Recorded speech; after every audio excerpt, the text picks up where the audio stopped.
Welcome, everybody, into the Lion Country Kia Goon and Ironhead show live from Quaker Steak and Lube right here in State College. I'm Chris Bucadani, filling in for Jeff the Ironhead Byers today, joined by former Penn State offensive lineman Keith Goon Conlin. Goon, how you doing, buddy? Just groovy, Boochie, just groovy. Pleasure having you here with us on 98.7 The Fox. To have you, Booch. Oh, thanks so much. I was talking to the audience, though, not to you. It's not the audience. It's me and you, man. It's just about us. They're just flies on the wall. Exactly. No flies on the wall here at Quaker Steak and Lube, but plenty of delicious adult bevs on tap, lots of great wings and sports on all the flat screens. So come on out and join us. Always a great place to come have lunch, meeting, dinner, just have a drink at the bar. Really some of the best food and most excellent service in the Nittany Valley. I always say it. I mean, people are like, what are the best wings in town? I say, you can't go wrong here. You can't go wrong. It's not going to happen. Appreciate the radio audience. Appreciate the online audience bearing with me as I try and get this camera adjusted. I don't know. That's going to have to do it until we take our first commercial break. So, Goon. Look at you. You're like, you're even more powdery than normal. Look at you. Yeah, indeed. Yeah. We've got we've got your name on the show, man. Where do you want to start today? I got a bunch of things I could talk about. Come on, man. I got you. It's all good. I mean, we got playoff weekend coming up. We got the college football final game on Monday night. I honest to God, what is your feeling for Monday? Let's talk about Ohio State. Okay, yeah, let's do it. I mean, Ironhead's like, I wish both teams could lose. And then people are like, are you of the ilk that you got to root for the Big Ten or what? Okay, so here's where I'm at on this one. I'm an OG Penn State football fan. Sure. Which means I have been taught to hate two college football teams from as far back as I can remember. Pitt and Notre Dame. Yeah. So it runs deep. Honestly, that in some ways, no, not in some ways, in all ways, the Notre Dame hate runs deeper for me than Ohio State. You grew up with it because the Pitt thing was, we didn't really realize the Pitt until you got here. Where you and I grew up was you were either a Penn State or a Notre Dame fan. That was it. That was the only two options you had. Yeah. And there was some vehement opposition to both of them. But you get out of the Western PA, then you throw Pitt in the mix, and there's a third. You have West Virginia out there, and you have a lot of Ohio State fans out in Western PA. So real talk, I don't want to live in a world where Notre Dame football wins a national championship. I don't want to. I also don't want to live in a world which has been our. I know I have been pretty adamant about the worst thing that could happen this year is Ohio State going out and winning the national title. Okay, well, why do you say that? Because I just think that because of what they spent on this team, I believe that they were at $23 million for their team payroll this year and stuff like that. Yeah, thereabouts. You know how that's going to be, is that there are other teams out there who are going to go out there and raise $46 million and think that they're going to win national titles. Now, I absolutely loved Desmond Howard trying to talk down on Ohio State last weekend, and Herb Street ripped his head off. Loved what he did. And with what has happened here in the last 6 days since our loss to Notre Dame, with our player retention. This guy was kind of with Des on that one, to be honest. But really? Yeah, look, I don't care whether it's your own players you're buying. You're still buying players. But you're retaining, and that's what I believe, and I was saying on Tuesday's show, is that I truly believe that Penn State has gone that route. Yeah, but don't try and sell me. Don't try and sell me that Jack Sawyer or whatever was going to come back for free. So what Des said was that was a $20 million roster, and he was right. Those guys came, and look, our guys came back because I got paid. I don't think there's anything wrong with it. No. But what I'm saying is, let's not pretend. Sure, I agree. I think that they know the Penn State way. Spending money on retention was smart for Ohio State. It's smart for Penn State. I don't have a problem with it. But if we come back with powerhouse team this fall, like I think we might, if people want to criticize it and say like we're there because we bought the roster, and we're like, yeah, that's right. That's a sport now.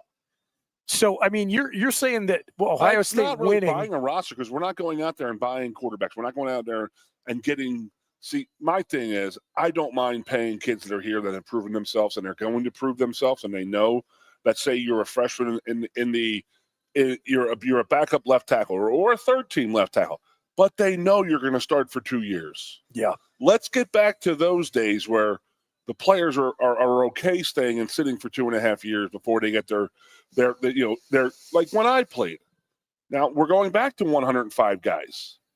Yeah, okay? I know. Isn't that funny? Going back to that. Isn't that funny yeah. that we're going back to 105? You're going to have third-string offensive linemen who were freshmen here, who like when I came here as a freshman, when Jeff Hardings, Mark Rivera, Andre Johnson, Scott Stratton, we all got recruited to Penn State to play offensive line. All 5 of us. Joe knew in the first month if we could play or weren't going to play. That's how I feel about it. So you know that Conlin, Hardings, Rivera, Johnson could play. He realized that Scott Stratton was not, God rest his soul, not meant to play here.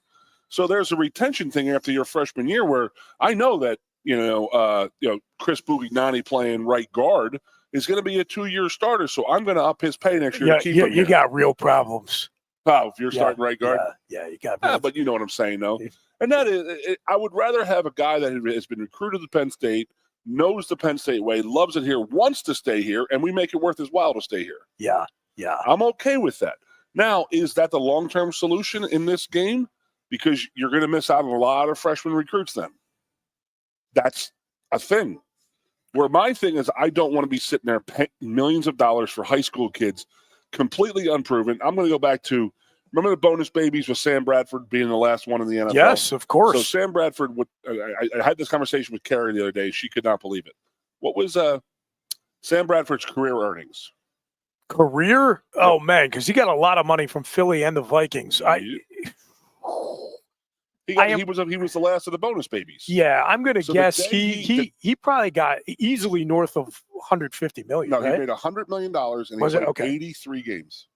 Yeah. So just think about that. But then they changed the rule because the day that, Sam Bradford came in the NFL, when he signed on the dotted line, which he had a holdout, he made more than Peyton Manning and more than Tom Brady. Yeah, it was crazy. Maybe even combined, he made more than his first year. So that went to the wayside. So which is why it was such an easy sell when they renegotiated the collective bargaining agreement. I completely agree with because what they did. It was great for the league and it was good for ownership, but it was a situation where it was an easy sell because a lot of times what's good for ownership is bad for the players. But the players, in that case, the players, they didn't want guys coming in who had not put their time in, making the most money. So they wanted the veteran guys. More beneficial to the vets. The NBA started that with, I believe, the Charles Barkley era. And that right around then, they had a conflict, and they had a big thing where Charles Barkley's like, I'm sick and tired of paying these million. What was the big dog, Glenn Robinson? And he made more than all these. He made more than Jordan, Pippen, all these guys. Yeah. And Charles Barkley, Hakeem Olajuwon, all of them. And it was just like there's something wrong here. Iverson too, being the first overall. They were setting the market each year. One, the ownership didn't like it because the guys were holding on and they're getting more and more and more money, but they were unproven. Yep.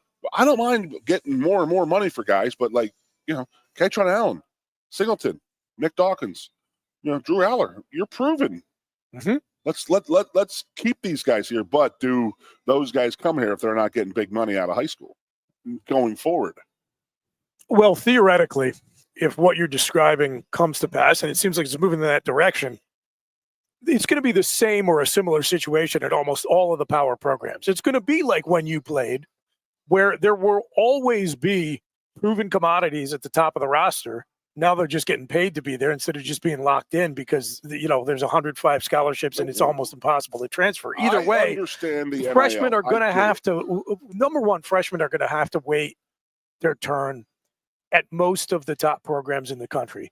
But the other point is, as we move into this era of revenue sharing, I was just having this conversation down at the cheese shop yesterday with somebody who works in athletics. And this is something I've been saying for 2 years, at least.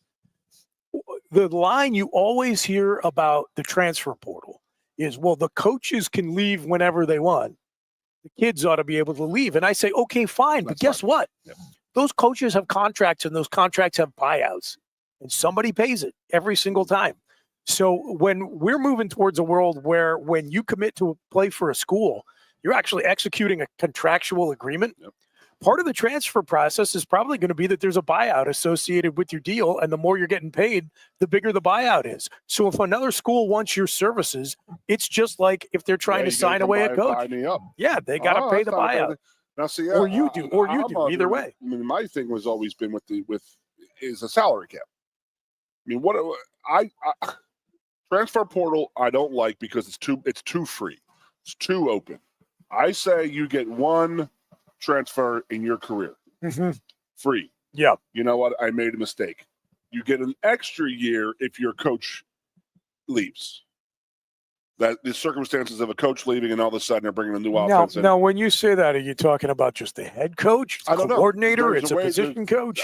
I would say head coach, and it's going to be a whole different philosophy type of thing. I don't know, but that could be taken a whole different way. Is it your offensive line coach that the new guy doesn't like you and you're going to so you want to move on? So you're right. So would it be a position coach? Would it be your coordinator? Would it be your head coach? But I feel as if everybody can sit there and say, you know what, I made the wrong decision coming here. And there are guys who say that, and it does happen a lot. Quinn Ewers said he missed Texas. He was homesick as hell when he went to Ohio State his true freshman year. Yeah, did you give back any of his NIL money? He didn't give any. One of the 1.4 he collected that year for 7 snaps. He didn't give any of that back. I get it. That's what you just said is a hell of an idea. And that is that you're contractually obligated to be on this team. And if you're not, the team where you're going is buying you out. You just can't leave free if you're under a contract through Penn State. And listen, if you're hearing that and you think that sounds unfair, it's going to be like any other contractual agreement where you're getting a lot of benefit back, right? The reason the buyout almost is protecting the school because it's making that financial investment in you. So you bring in a top recruit, and like right now, you just gave the perfect example. Ohio State in the current system invests 7 figures into Quinn Ewers, and what do they get back? Nothing. The dude can just break his commitment consequence-free, and there's just no recourse for the school. You've seen that happen a lot. I mean, actually, I think the number one example is Caden Proctor, the offensive tackle. Say that was ridiculous. Plays for Alabama, transfers to Iowa. Well, hold on. For the spring. Commits to Iowa. Flips his commitment.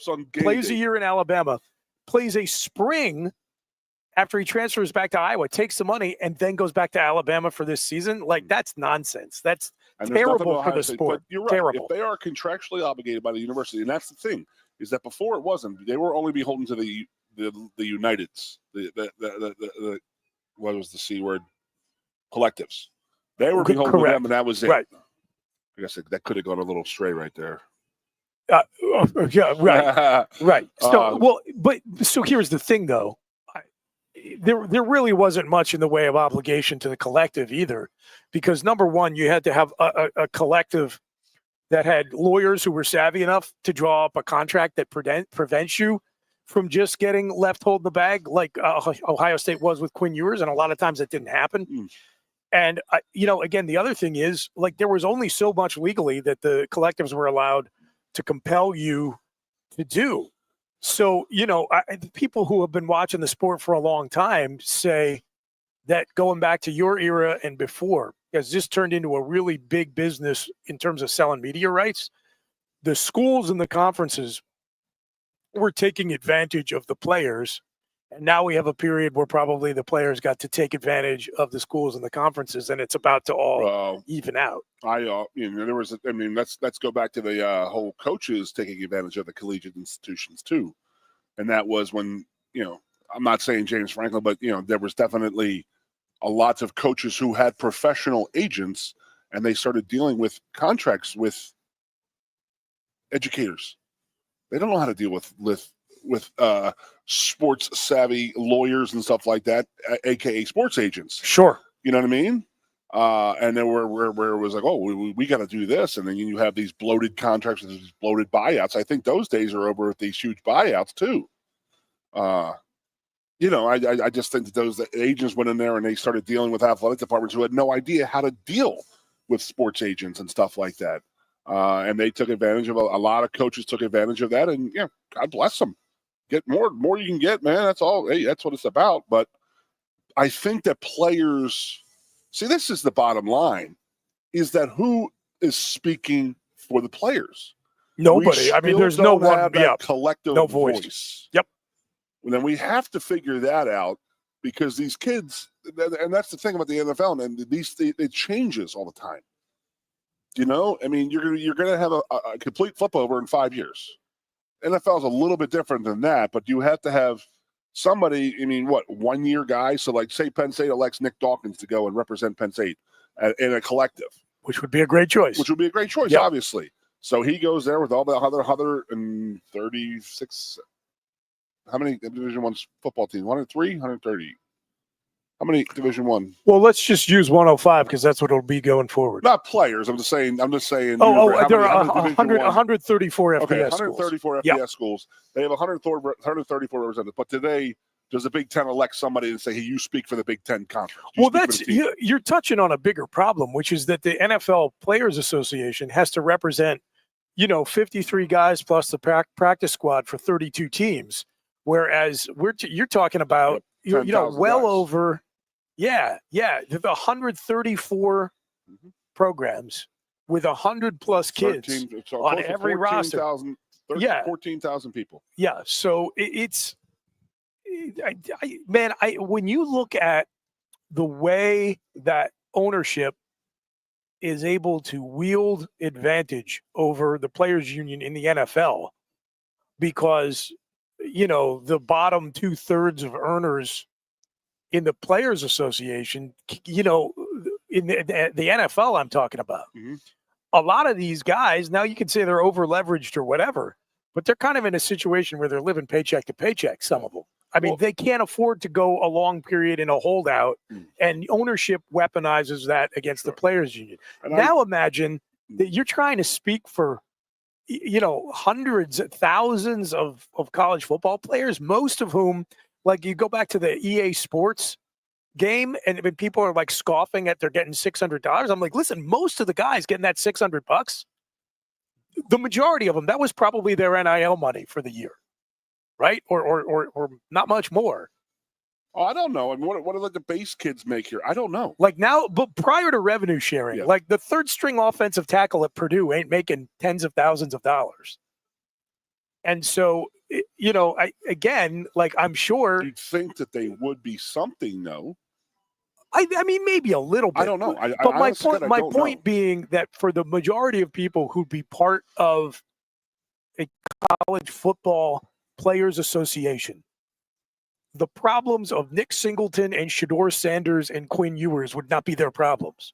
And so if you're trying to get a majority to vote for a deal that you're proposing, what you want to do is you want to pit the lower 2/3 of earners against the top third. This is what NFL ownership does against the players' union. And in college, the institutions would wield more power, I think. Anyway, I don't know how interesting this is to anybody, but you got me going on it. No, it's every time one of my pet topics. We start talking about it. Yeah, because it is so. We have absolutely no idea what the future of this is. It's an ever-changing thing, and it's beyond frustrating as a fan.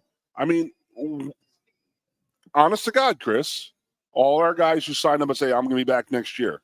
What happens July 1st if they get a brand new offer from? Trust me, man. That thought has crossed my mind. Alabama loses a running back or two running backs in the spring practice who aren't going to be ready for the season, and they go up to Nick Singleton and say, "Hey, listen, we'll give you $6 million." I mean, what contract does he have? A contract to Penn State? No, sir, man. There's no contract to Penn State. That's just an honest question. This is so. Any of those guys who are coming back at like the greatest American hero, man, flying away on a wing and a prayer. Wow! At any point, we can still lose all these guys. Mm-hmm. Yes, and trust me, I've thought about it. I have thought about that fact that until you get into the season, until you see them run out the tunnel with the Penn State uniform on, there are no guarantees.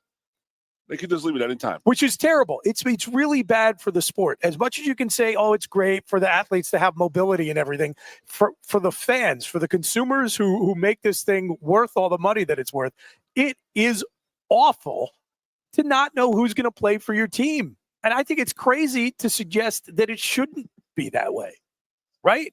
Like, you should actually care about the human beings wearing the uniforms and not just be like the Seinfeld bit where you're rooting for shirts. And that's the way it is right now. And so I think now there's an opening with the fact that there's going to be revenue sharing, and we're going to talk about enormous, like really significant sums of money for 18-year-old people to be earning. Like, you come in, by the time we get to revenue sharing, the worst player on Penn State's roster as a true freshman is going to earn almost double the median income for Center County. Is so that when you going to talk be about on paper, or just that's what they're going to value at? No, that's what they're going to get. That's So going to be their share of the revenue.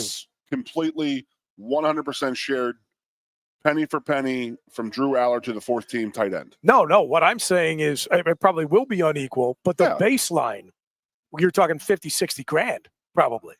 Okay, I mean, we're talking tens of thousands of dollars. And when you're talking about money in those amounts, that's when you sit down and you say, okay, if you want us to pay you this money, we're offering you the opportunity to play football here.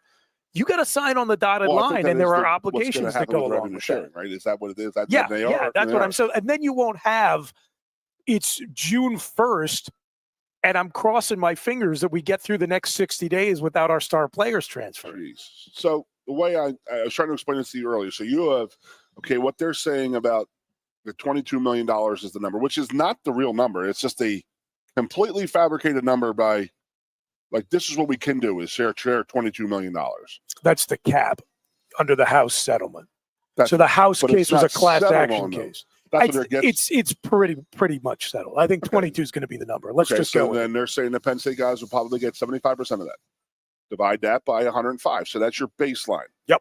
Now, the fourth team tight end is not going to get full share. Correct. I think probably it'll be just like the NFL in that there's like a quote-unquote league minimum. So there'll be a minimum for the team. A red shirt, kid who's red shirt in here, again, 50 grand. Yep. 50 grand. Mm-hmm. Like I've said before. That's what I'm saying. You can't just bring someone in and say, yeah, we'll give you 50 grand, but also, by the way, like, you can leave and go to another school whenever you want. Like the open transfer portal is going to be kaput when they do that. And it should be. Can they change these contracts as you go on? So, like, hey, like my second year, I was starting, or you can't just, these deals are 1-year deals, just like a scholarship. Yep. Where you're going to change up what you're getting each year, obviously. Yeah, and there's going to have to be a whole new personnel brought in by universities to be in charge of that. There's nobody qualified to make those decisions in the program right now because it's an entirely new it's new world that you're going into. So you see a lot of programs going into the ranks of the finance world and pro football and bringing people on staff to basically fill a general manager role, even though, and I saw somebody pointing this out, what you do as a pro football GM is going to be a lot different than what you do at a practical level as a college football GM. But at the end of the day, you're both managing payroll for the roster. Mike Lombardi, North Carolina Tar Heels. They're bringing in, like, Bill Belichick bought it. Yeah, which is NFL GM. Which is funny because I think Mike Lombardi is kind of a dope. I know. It's just weird. By the way, did you see the story that Bill Belichick hasn't signed his contract yet? I mean, I just don't see. I never saw it, Booch, and I still don't. Now, the story I heard was he's holding on as long as he can to get his son to be the head job there. Do you know what I mean? Yeah. Is he trying to push that as far as he can, as fast as he can, by getting the kid to be the head coach? I don't know, man. So I think, and we're going to cut to a break here, but I think Bill, would prefer to be an NFL coach. Absolutely, but you hear what he said? Burned a lot of bridges. Yeah. All right, we're going to take a break here. We're live from Quaker Steak and Lube on 98.7 The Fox. It's the Lion Country Kia Goon and Ironhead show. Stay tuned. We will be right back. Coast into fall with a new Kia from Lion Country Kia. Right now, get a 24 Kia Seltos for 5.25% APR for up to 48 months. A new Sportage plug-in hybrid at 0.9% APR. Check out our 23 Sorrento hybrid for as low as 4.5% APR. And don't forget, all 2023 and 2024 Kias come with a 10-year, 100,000-mile limited warranty. Stop in and meet with one of our sales experts today and coast into fall at Lion Country Kia. We want to see you in a Kia. If you love wings, if you love rings, and all kinds of other tempting things, great times, great food, get to Quaker Steak and Lube. Get our Best Wings USA signature sauces, mouth-watering appetizers, or any of our delicious award-winning lube favorites. Great times, great food, get to Quaker Steak Lube. I'm the Modelo Recruiter, and I'm looking for fans with good hands and great speed. The ones who stay focused and never miss a play. They go the distance on game day, even when their team is away. I'm always watching, always looking to reward more full-time fans. Because football isn't really football without you. A lot has changed about State College. One thing that hasn't is W.C. Clark's Coffee Roasters on 234 East Calder Way. 30 different varieties of specialty coffee beans sourced from over 25 countries and roasted with love each morning in Happy Valley for over 45 years. They'll ship their fresh roasted coffee from their doorstep to yours. Order online at statecollegecoffee.com. That's statecollegecoffee.com. Two of the top names in local printing have combined to serve you better. King Printing of State College has merged with theprinters.com, forming one of the 400 largest printers in America. Combining traditional offset printing and digital workflow techniques, theprinters.com can print, assemble, package, and ship to anywhere in the world, all with the same high quality customers have known and trusted for over 50 years. Buy local and save. Get started today at theprinters.com. Lusk & Associates, Sotheby's International Realty proudly presents the introduction of our new State College office at 314 South Borough Street in State College.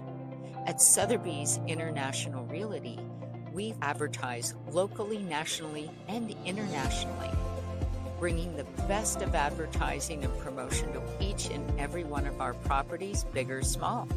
Call now. With a Timber Kids savings account, you can start to save money, earn prizes, and teach your kids the value of savings. It's easy as 1, 2, 3. Building futures is what we do at TFCU. You really need to belong to a credit union. You belong at TFCU, Timberland Federal Credit Union, a credit union you can grow with. Get up and get going with the Happy Valleys 98.7 The Fox, the Goon and Ironhead. Or at least 50% of them. It's the Lion Country Kia Goon and Ironhead show live from Quaker Steak and Lube in State College. I'm Chris Buchanani, filling in for Jeff the Ironhead Byers. I'm with former Penn State offensive lineman Keith Goon Conlin here at the Lube. And Goon, we kind of got off on a diatribe there, as you and I tend to do when I'm in here filling in for the Ironhead. But let's pull it back to Notre Dame, Ohio State. Yeah, I thought you it asked was me, a pretty good one. It was good. And a lot of people need to realize that the sport they knew is gone, and the sport they have right now is not going to be what they're going to have for 12 months This or 2 years from now. Into what we want to talk about, and that is that this time last year, Ohio State, probably Notre Dame doesn't have a freaking shot to be playing on Monday night. Oh, I mean, Notre neither one of those. game. Yeah, neither one of those teams are in the 14 playoff. Nope. Or even close. Nope. Yeah. Now here, let me ask you this before we talk about the game. So everything has been changing. You know that.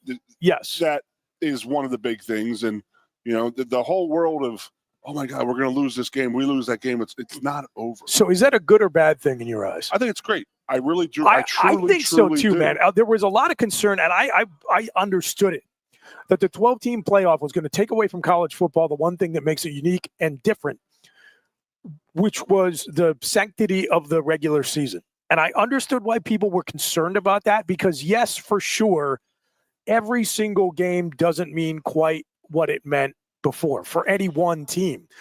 But over the course of the whole season, and for all the teams and all the fan bases, I felt like a lot more games meant a lot more than they did in the past, because of the fact that you stumbled once and you were done. All right, you ready now for this? there were, whatever, there were 15, 20 schools whose fans were engaged down the stretch, and a lot more games meant a lot more.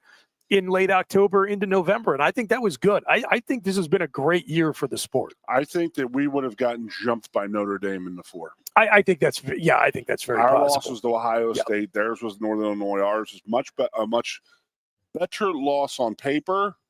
But then when Ohio State loses to Michigan the way they did, I think that Notre Dame would have jumped us with only 1 loss. Yeah, probably right. That's probably right. Because then we had lost to a 2-loss team. Correct. And that's crazy to even think about.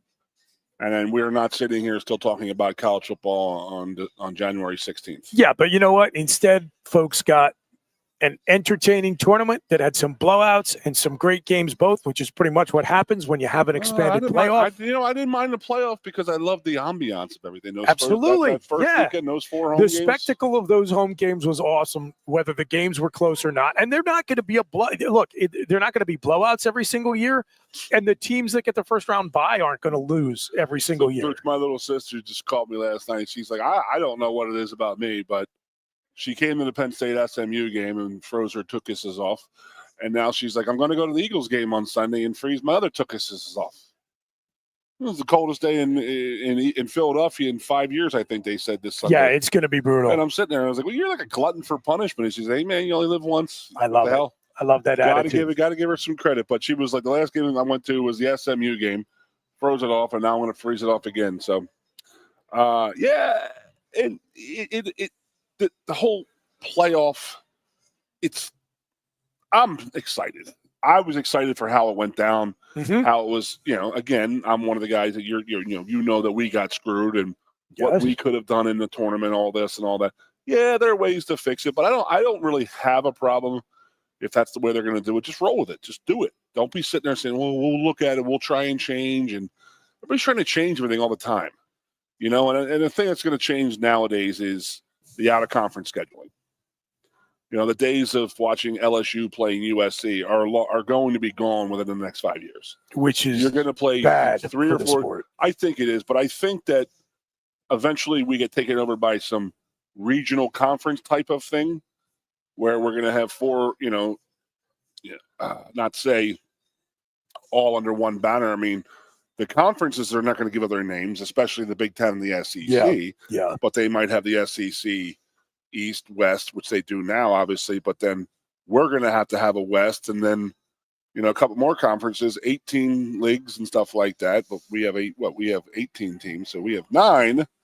Do we go to 5 quadrants for us, or 4 quadrants, or 3? There's a lot of things you can do, and then like how the NFL matches, like next year, like this past year, the AFC, the Steelers division, the North, right? The AFC North. Played the NFC East. Yeah. And like that, how they're going to do that. And I have no problem with that. So you're going to have you need your annual games. But then it goes into what we went through the last couple of years. If we're going to be stuck with Ohio State, Michigan in our conference again, in our division, and have to play them each and every year. That's why I'm saying don't get too attached to the system we got right now. It's going to look different. I think it will. I think that the travel thing for some teams is a little excessive, and it's not football, and that's what you got to look at it as. But is football different? Will they run the conferences different if there is the super conferences, super divisions type of thing? You understand what I'm saying? I do. It's again, go back to what I say to Ironhead all the time. There's 2 people's jobs I don't want in this world: James Franklin and Pat Crafts. How about it? It's just ever changing, and it's just like you're always going to have naysayers. You're always going to have people who want it, and then this and then you make a decision, and it's like, oh, this isn't good enough. We're going to fix this. We're going to change this. And Alabama's mad. I don't care. Don't lose to Tennessee. Don't lose to freaking Vandy. And look, I think that narrative has quieted down significantly just because of the way the postseason went. So here we are. We've got 2 really good teams that would not have been in the championship conversation in any other era of college football. But I do believe and have been saying all year long. Notre Dame would have jumped us to be in 4, though. Look, maybe. Okay. Maybe they would have. But I know what you're saying, and you know what I'm saying. Yeah, for sure. The point is that I don't think anybody who watched these teams and watched these games can look at the matchup we'll have on Monday night and say, oh, that's not legitimate. That's not a legitimate champion, whoever wins that game. So let me ask you, kind of circling all the way back to like my old school OG Penn State fan hatred of Notre Dame. As the Ohio State-Texas game is playing out, I was watching it with Ray Caravan, and Ray asked me, he said, who are you rooting for in this one? I said, Ohio State, if you can believe it. Because number one, I'm rooting for whoever I think could beat Notre Dame. I said, number two, if I get into a championship game on Monday night where it's Ohio State versus Notre Dame, you know what the beauty of that is? It is a guarantee, 100%, that a team and fan base I hate are going to lose and be angry and upset and sad. And so I'm going to totally ignore the winner, and I'm going to focus on the schadenfreude of enjoying the misery of the loser. And so if I'm asking who do I want to win, I hate to say it. It just disgusts me. You want to see Notre Dame because you want to see Ohio State implode. I don't. I am actually, I would prefer that Ohio State win for a couple of reasons. Number one, because I actually do think I hate Notre Dame more than I hate Ohio State. That's just me. Number two, I can actually wrap my head around the narrative of the team that spent the most on its roster went out and won the championship. Okay, fine. Like that, I can deal with a lot more than Notre Dame but that doesn't national scare champions. You for the future of the It game? does, because that's life, man. Like 98% of congressional primaries are won by the candidate who spends the most money. That's the way the world works. Don't you And bring so politics into the show. it doesn't knock anything off its axis if the entity spending the most money ends up with the best results. Now, I have a but most question, real importantly, quick. let me make one other point. All right. If Ohio State wins, then we are entering into an era where we have two straight Big Ten national champions. And at this point, if I am looking for where is the nominal benefit for Penn State, you want, as a member of the Big Ten, you want, worst case scenario, you find yourself in a situation where you're 10-2 and you're competing for one of the last playoff spots. We've seen over the last couple of years that your conference's brand ends up being the tiebreaker. Yeah. So we get more benefit out of a Big Ten national champion than we do Notre Dame. And also, frankly, we recruit head-to-head more directly against Notre Dame than we do Ohio State. Okay. So there you go. That's the best I can do. It's lose-lose in many ways. Problem with Notre Dame football? Yep. I really don't. I think it's a class act. I think it's a class program. Sure. I think that Marcus Freeman is a hell of a coach. Oh, he's the best. Like I love a Marcus. man. Yes. The problem I have, and it's the same problem that you and I have, it's just like the Pittsburgh Steelers. You respect the organization, respect the team, but the fan base drives you absolutely crazy. The same way the Eagles fan base drives people crazy. Yeah, no doubt. There's people who like the Eagles, but they hate the fans. I get it. So that's how I feel about Notre Dame. I don't mind their program. You got to respect the program. I wish they were in a conference and this and that, and there is that part of me where it's like, do they have they get all the benefits of having conferences. We shouldn't allow them in a Big Ten hockey. We shouldn't make it easy on them. I agree. They shouldn't have the ACC to schedule for football because it makes it too easy on them. The thing is, the folks at Notre Dame and their athletic department, Jack Swarbrick was their longtime athletic director, and I forget who just took over for him. But the one thing I will say I respect about them, like Notre Dame is like a really good villain. They're like the Joker. They're the best villain. And one of the things that has allowed them to stay that way is that they understand how much leverage they have, and they're really smart about how they use it. They use it against NBC when they negotiate their television contracts, and they use it against the other conferences. They use it against the ACC all the time. To me, it's crazy that when, there was a question about who's going to be a member of the ACC, Notre Dame gets a vote. They get to vote on conference membership, but they don't have to have any of the other obligations. They get the privileges, but not the obligations, and they use same deal. They use their leverage against the Big Ten so that they can play as a member of the hockey conference. So, I don't like it, but I do respect that they know just how much weight they have to throw around, and they do it very strategically. Now, people talk about, they're going to get $40 million just for playing in a national title game. They don't have to share it with anybody.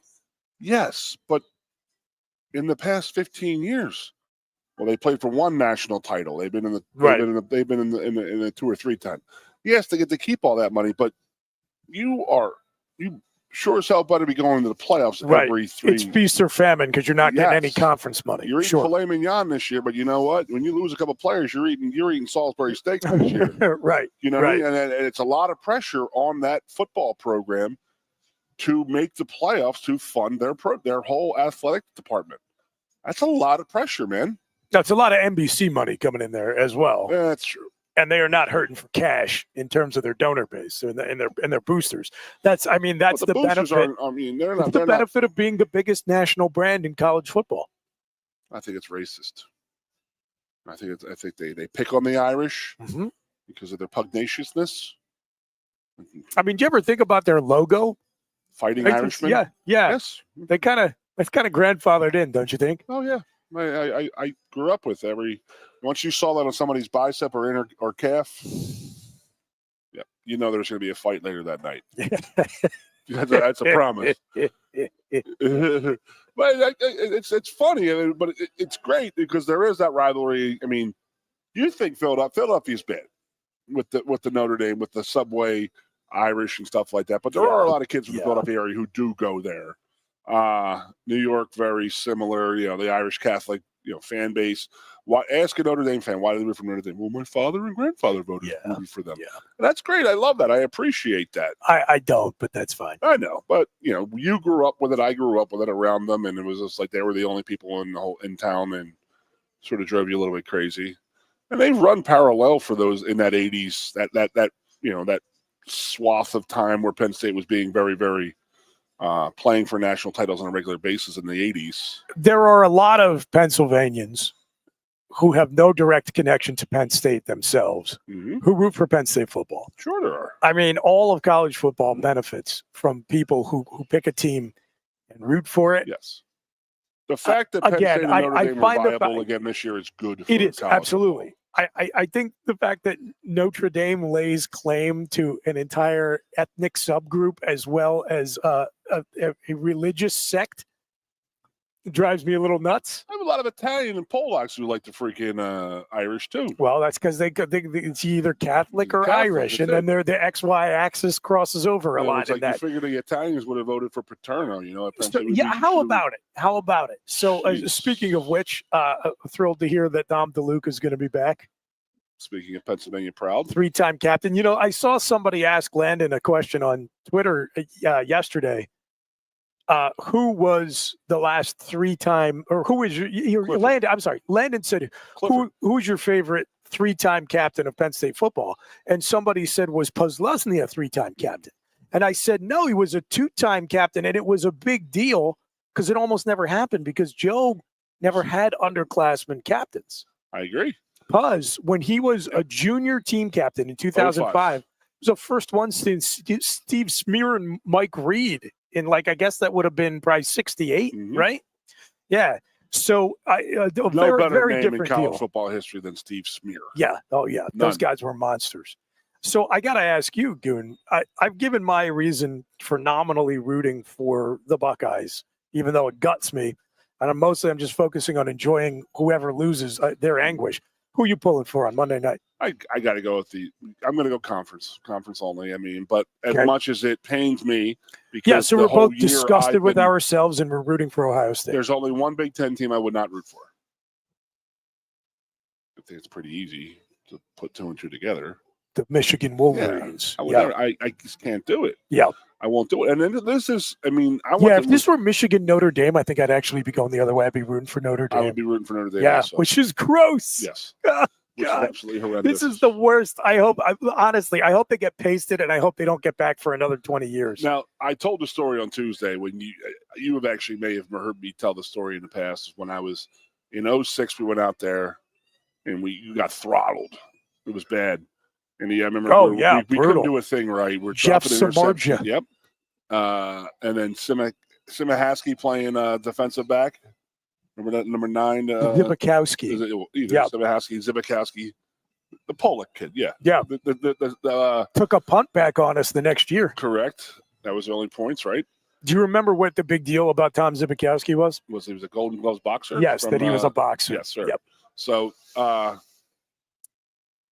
that day when I went on the field, and I had the coaching lanyard on, I had the coaching uniform on, all of this stuff, and all these people that were working on the sideline were shaking my hand saying, look, welcome to Notre Dame Stadium.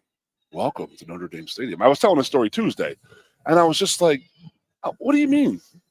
Am I supposed to bow because this is Notre Dame Stadium? I said it would fit inside of good ours. Villains, man. They're good villains. It's unbelievable. And you can just hear the condescending voice behind the person saying, whoa, well, welcome to Notre Dame Stadium. Welcome to Notre Dame Stadium. And I'm like, it got to the point where I was finally like, you know what? I turned into Steve Martin in My Blue Heaven, My Blue Haven. Hey, you know, turn to one of them. You're like, yeah, this place sucks. I can't wait to beat you. I can't wait to kill you guys today. That was the attitude I had, or that those people had. It was that condescending attitude. And then when you go to Michigan, it's the same thing, where they're looking at you like, hey, just good luck today, guy. You know, hey, good luck. You know, hey, welcome to Michigan. This is the largest stadium in the world. Yeah. Welcome to Michigan Stadium. Welcome to Michigan. And then, you know, they go out and they win the game, and you talk to the same person after the game, and they're like, oh, well, we like playing you guys. You guys are great. We're Rutgers. And they talk to us like that. I just want to rip somebody's freaking nose off their face. Yes, that's the condescending. But, you know, I got Ohio State, as I say in the past, yeah, they don't hide behind what they are. You know, they're gritty, they're hardworking, blue-collar dirtbags and this and that, just much like the Philadelphia Eagles. Or like we'll say that the Boston Red Sox with Johnny Damon era of being scumbags and stuff like lovable scumbags. That's Ohio State. And I don't know. I like that. They're not really lovable, but they are scumbags. So Johnny Damon, good pull. Okay, well, you've made me angry. We're going to go to a break. It's not my job, Booch. On the other side, I'm going to ask job you. Is to make you happy, bud. Yeah, well, you failed. I'm going to ask you who you think is going to win that game on the other side of the break. It's the Lion Country Kia Goon and Ironhead show. We're live at Quaker Steak and Lube here in State College. Come on down and join us. You're listening to 98.7 The Fox, Central Pennsylvania Sports Authority. Keep it locked. We'll be right back. Coast into fall with a new Kia from Lion Country Kia. Right now, get a 24 Kia Seltos for 5.25% APR for up to 48 months. A new Sportage plug-in hybrid at 0.9% APR. Check out our 23 Sorrento hybrid for as low as 4.5% APR. And don't forget, all 2023 and 2024 Kias come with a 10-year, 100,000-mile limited warranty. Stop in and meet with one of our sales experts today and coast into fall at Lion Country Kia. We want to see you in a Kia. If you love wings, if you love rings, and all kinds of other tempting things, great times, great food, get to Quaker Steak and Lube. Get our Best Wings USA, signature sauces, mouth-watering appetizers, or any of our delicious award-winning lube favorites.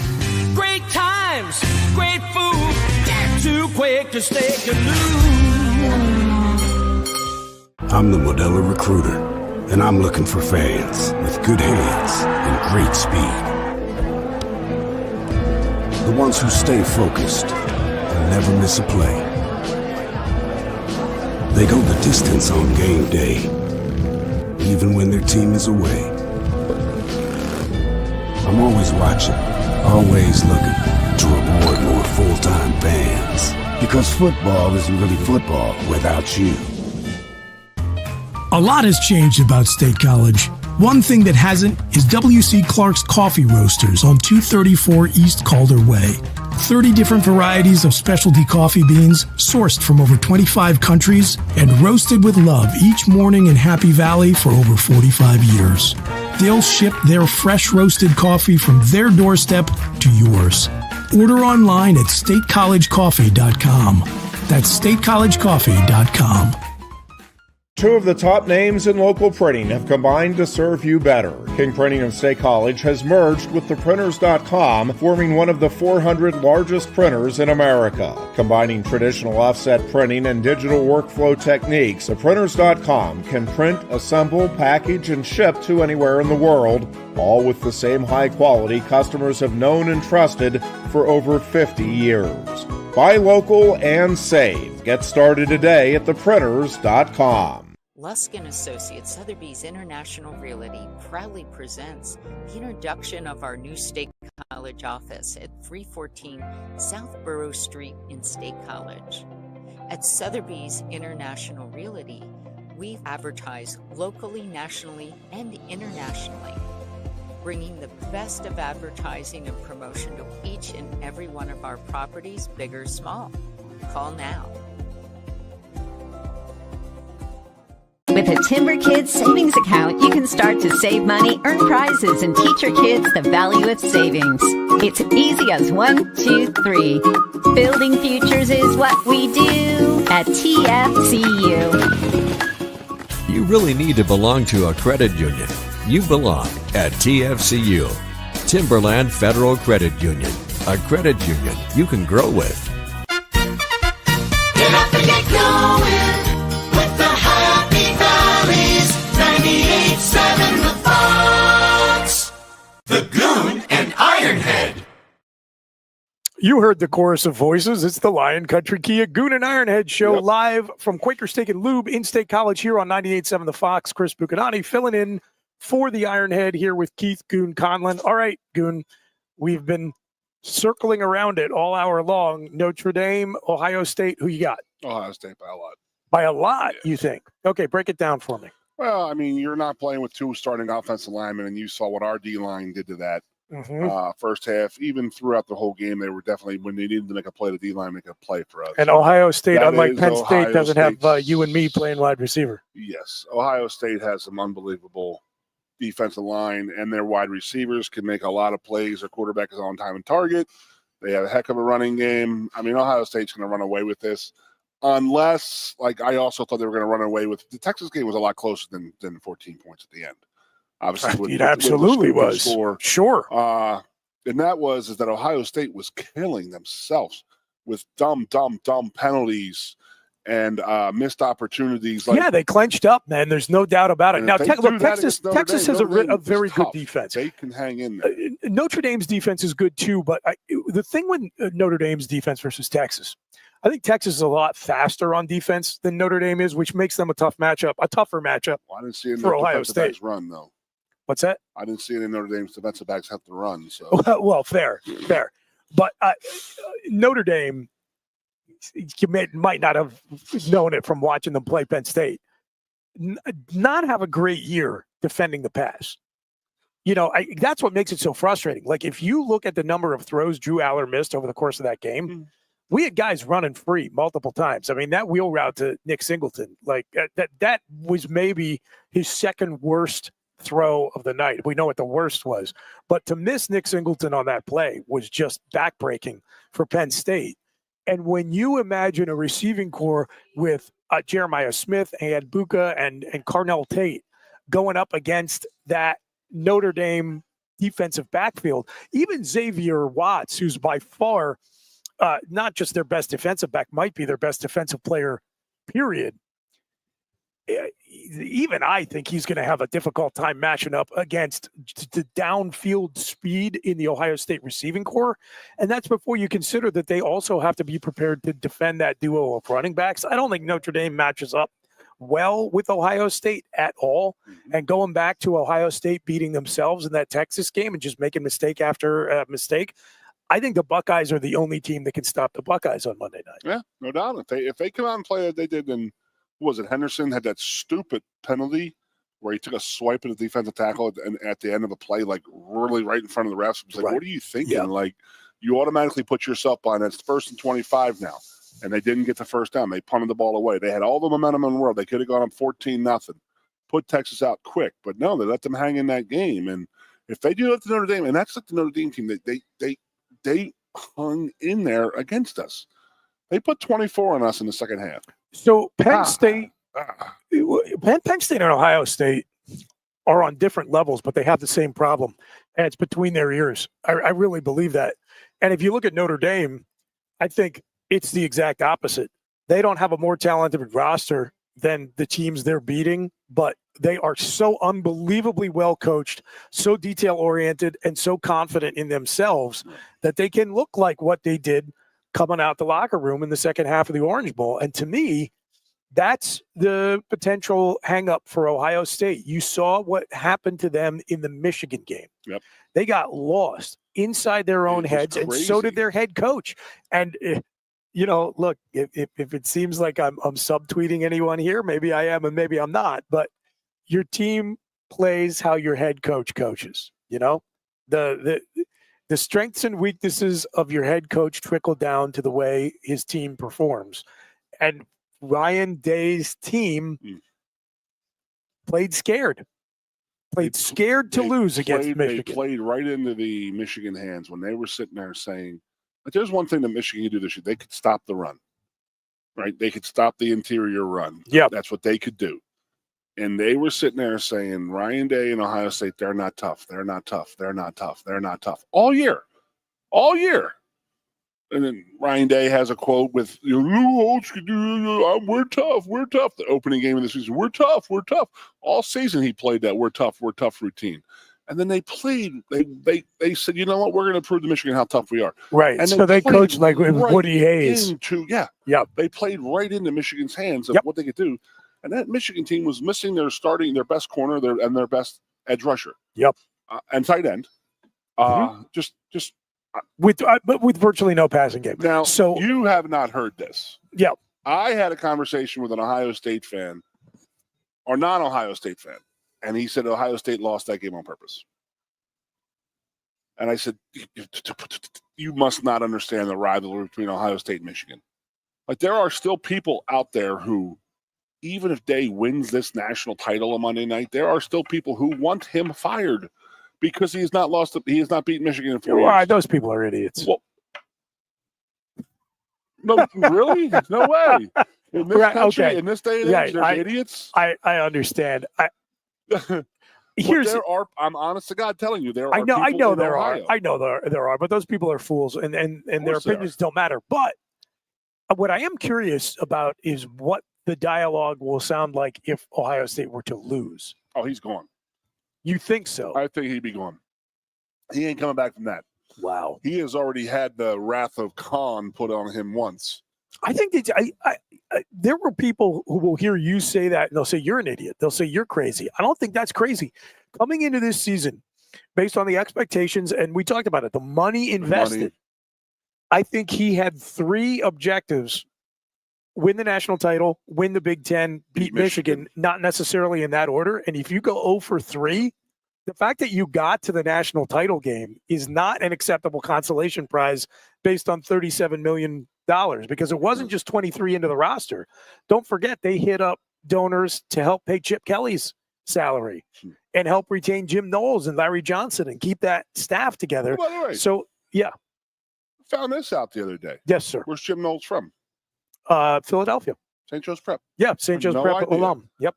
I had no idea. When did you know that? I remembered hearing that, if you recall, back when Penn State hired Manny Diaz. Okay. There was some rumbling around Jim Knowles was one of the top. He was what? Oklahoma State? Oklahoma State, one of the top defensive coordinator candidates. And there was some talk about Jim. I had been reading a little bit about Jim Knowles, and I remembered reading that, but I had forgotten about the St. Joe's Prep thing until this week, when his name has resurfaced among the rumored candidates for the job. Yeah. We can get into that if you want. I mean, where do you think we're going to go with that? We can. I want to save it for the other side of the break, though. Okay. I really want to get into I don't know where they're going to go with this. I really don't. I mean, I think that I'm reading the tea leaves a little bit. And I'm thinking they're out west right now talking to somebody. Yes. I don't know. I mean, I don't remember USC or UCLA lighting the world on fire on defense in the last few years, which sort of I think that's a fair point. Skeptical. I don't know. Now, I like Danton. Don't get me wrong. We'll get to that, whatever. But I think Ohio State, if the Ohio State that played Oregon in that Rose Bowl in that second round comes out and plays, I think that Ohio State might go down as one of the best teams in college football history if that team showed up again, because they absolutely annihilated and embarrassed the number 1 team in the country. Yeah. I mean, and excellent point. I've been saying them once this year. I've been saying all year long, I thought that they had the most talented roster. I said back in the summer, if I had an AP ballot vote, I would have put Ohio State, number one, I would have put them ahead of Georgia because I thought they had the most talented roster. So, yeah, it's a fair point. So because I don't want to get into the Penn State defensive coordinator stuff until the other side of the break, let me just finish up by asking you this. You and I both agree Ohio State, heavy favorite to win. We're expecting them to win. They win a national championship.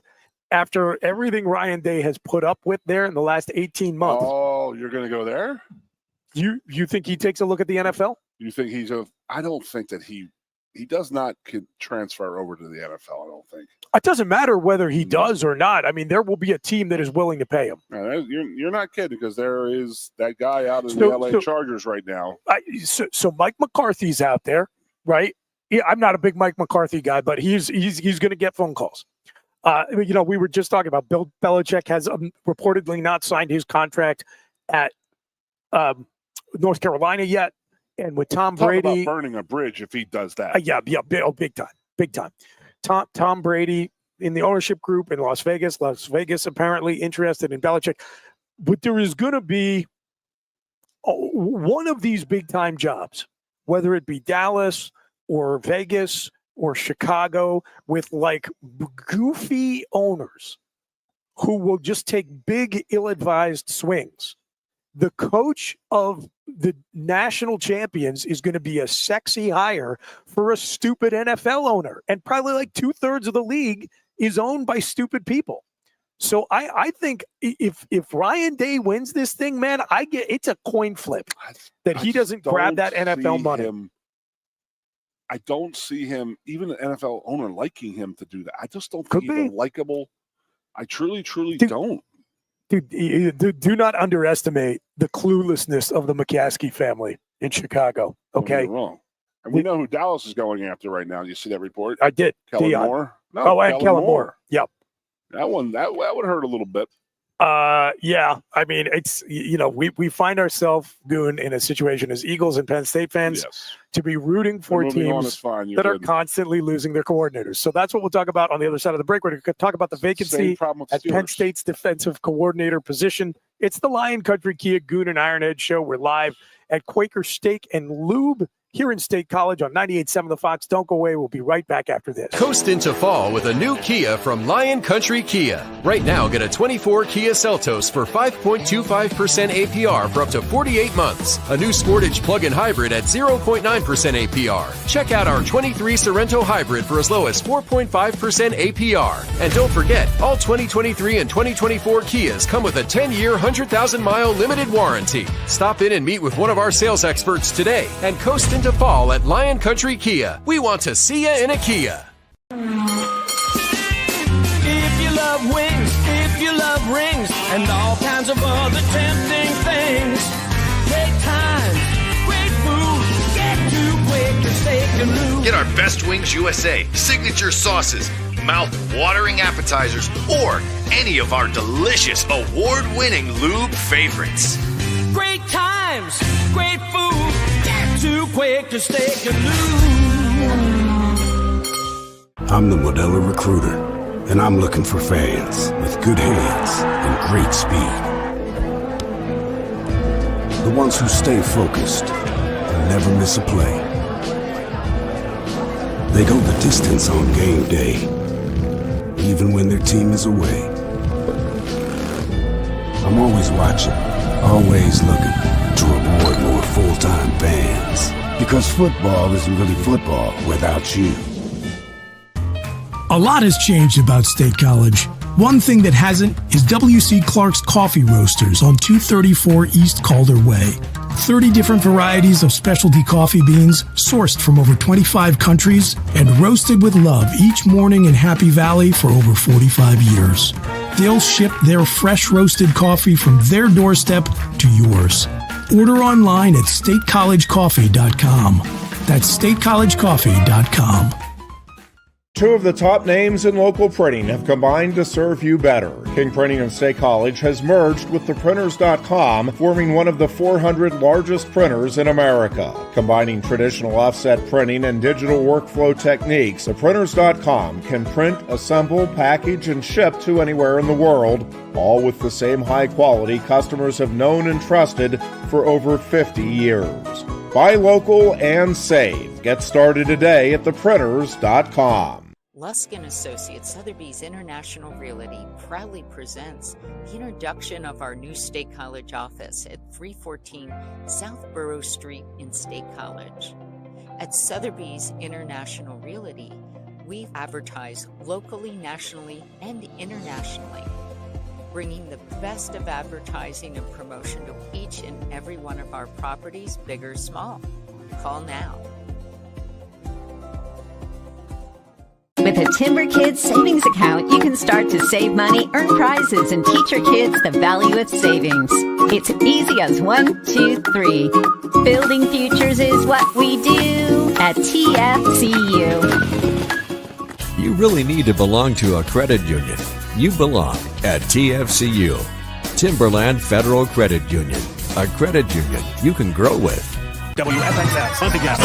Your sports radio. Broadcasting live, loud and proud from Central PA's Sports Authority. WFXS America. 98.7 The Fox. State College. The Goon and Ironhead. Hey, welcome back, everybody, to the Lion Country Kia Goon and Ironhead show. We're live at Quaker Steak and Lube here in State College. Come on out and join us. We're here every Tuesday and Thursday from 2 to 4 p.m. I'm Chris Buchanani, not Jeff the Ironhead Byers, filling in for the Ironhead, here with former Penn State offensive lineman Keith Goon Conlin. And Goon, I said before the break, we were going to deal with the vacancy at the defensive coordinator spot. I don't know how much you and Ironhead got into this on Tuesday. I only got to listen to a little bit of the show, but I'm curious. Just favor me with your opinion about Tom Allen moving on here. I've gotten a lot of questions about it from listeners and viewers and just friends of mine. My sense is that this was just kind of an amicable split. I don't think there was any bad blood. I just don't think it was ever a perfect fit. I don't think it was a perfect fit at all. I think it was kind of a, like, we can hang out, let's just not date kind of situation. Well, we're not. Let's just we be won't friends. Facebook official, but you know, we'll still hook up. Let's just be friends. Yep. And I'm okay with what he did this year. I mean, I think that. Oh, I think if you're not happy with the job he did, you're nuts. Came in, and like I said earlier in the year, that was always I always thought that was funny. What I said was, he wakes up one morning, he goes from coaching Indiana to coaching our defense, where he wakes up and says, "What can I have Abdul Carter do today? What can I do? Where can I put him today?" Really, and he was put in a tough situation, Tom Allen, because to extend I gotta say this, I was not completely enamored with Manny. Well, see, that's funny. I was just about to say, for most fans, and certainly for his players and his colleagues, he was the love of their life. Booch, he gave up 423 yards rushing to Michigan. You're preaching to the choir, man. In my world, you don't come back from that. I don't worship Manny Diaz the way the majority of our fan base seems to, although I like him a lot. And I definitely don't. I don't understand. There has been this animus for Tom Allen. And I think it's mostly just because he's not Manny Diaz, and people like treat that guy like he walked on water while he was here. I think that Manny did a fine job, and nevertheless let Michigan totally beclown us in our own building in the second half of that game. Twice. The year before was. I think Tom did. Honestly, I can probably find fewer faults with the performance of the defense in 2024 than I can 2023. I am with you. I am very much. But that's very, it. very I mean, much I think you got to realize that the moral of the story is that Penn State is going to have great defense in all likelihood. A lot of it is the Jimmies and the Joes. We got great personnel. We have great personnel coming back again next year. Whoever we get will be fine. What are you sighing? I saw a picture yesterday, an old school picture, early 70s. Yeah. Holtz was coaching William & Mary. Bowden was coaching West Virginia. Oh. Did you see it? Yeah. Maybe if you recruited more Williams and fewer Marys. He was mad about the score, and Bowden told Lou Holtz, maybe if you recruit more Williams and get less Marys, we wouldn't have to have this conversation. And I found that was hilarious. So sorry. It is. Although, like, Bobby Bowden talking that smack after beating William and Mary seems just about right. It's like, congratulations. Oh, like you spent most of your career beating up on the ACC. What do you want, a medal or a chest to pin it on? Congratulations. Okay, so regardless, Tom Allen's move. It's irregardless. That's my father-in-law's word. Sorry. I think Tom's going to be happy down in Clemson, and I think Penn State's going to be just fine. we talked about it a little bit before the break. Everybody's, tail number watching on the airplane flight trackers. And so there's a flight out of State College. It went out to L.A. Certainly, I think it is pretty much a matter of record now that Dan Lynn, the former Penn State defensive back, one-time defensive coordinator of UCLA before he was poached by the crosstown rival to be at USC this season, is in the mix. Some people say he's almost signed, sealed, delivered. Some say he's a leader in the clubhouse. Others disagree. There's a lot of smoke and fog of war out there, but he's probably almost certainly in the top 3 or 4 candidates. I can agree with that. So let's just start with Dan. Your take on that. I mean, has he had success at UCLA, USC? I don't think so. Not even close, but has he had the kind of, well, okay, personnel? Define success. I mean, you're not sitting there watching USC completely shut down Notre Dame. You're not watching USC completely. I mean, they had some bad losses this year. In 2023, under Alex Grinch, where their defense was a total catastrophe, USC gave up just north of 34 points a game. With most of the same personnel and their top pass rusher just deciding he was going to sit out for the rest of the year after the 4th week of the season, they dropped that number down to 24 points a game. So again, I got a soft spot for Denton Lynn. He was one of my favorite players when he was here. I would love to hire a former player. A Penn State guy. I do think it is a fair criticism that he doesn't have a lot of experience as a defensive coordinator, so the body of work is limited. But if you want to say, has he had success, if you look at the complete mess he inherited in their defense, and he shaves more than 10 points per game off the season average year over year, you can at least make an argument that he was working positive change, right? Do you think the first question is going to be, did you plan on not covering Tyler Warren this year? Or? No. I think they should ask that question. D'Antone was a fantastic player. He was in that 2012, that return, in the middle of the scandal, stayed here with the team and all that. I believe he coached with OB at Houston, I think. Yes. I know his father... Anthony, his father, was a coach of the Chargers. Yep. Chargers coach, and you know the story about him. I believe it was him and Ron Rivera. Was it Ron Rivera who got hit by the car? An NFL coach got hit by a car, and D'Antone Lynn said his father, the senior, stayed with him and saved his life. I think it was Ron Rivera. It was one of those things that it was like he had a real bad issue, and D'Antone Lynn Senior, because that gives you kind of person that the family is. Yeah, D'Antone Jr. is very, very much like that. I think that did Allen just sign for $2 million at Clemson? Yes. Oh, geez, Louise. I mean, were we paying coordinators that much? I thought we were about 1.2, I think. So there is that big difference there. And, Andy Kotelnicki's going to be at 2 if he stays here through 2027. Yeah. So he goes up every year. I think he's north of 1.5 going into this season. Clemson has been paying its defensive coordinators big-time money since Brent Venables was there, and Venables was making almost 3 by the time he went to the Oklahoma job. What's that? They got to pay the guy just to keep him on the field from not running out there holding his belt. I always used to hate that, man. Have some control. I'm with you.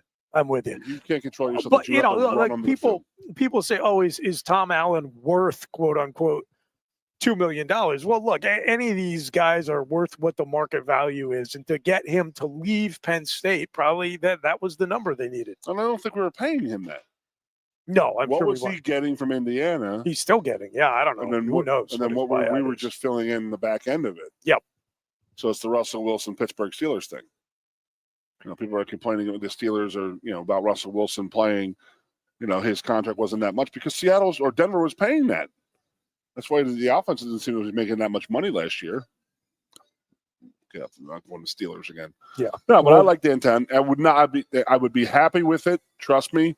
Don't get me wrong, but it's like on paper, it's nothing that he has done other than be a Penn State football letterman and have a little bit of pedigree. Can I tell you another thing that makes me a little bit concerned with him? Yeah. And this is not his fault at all.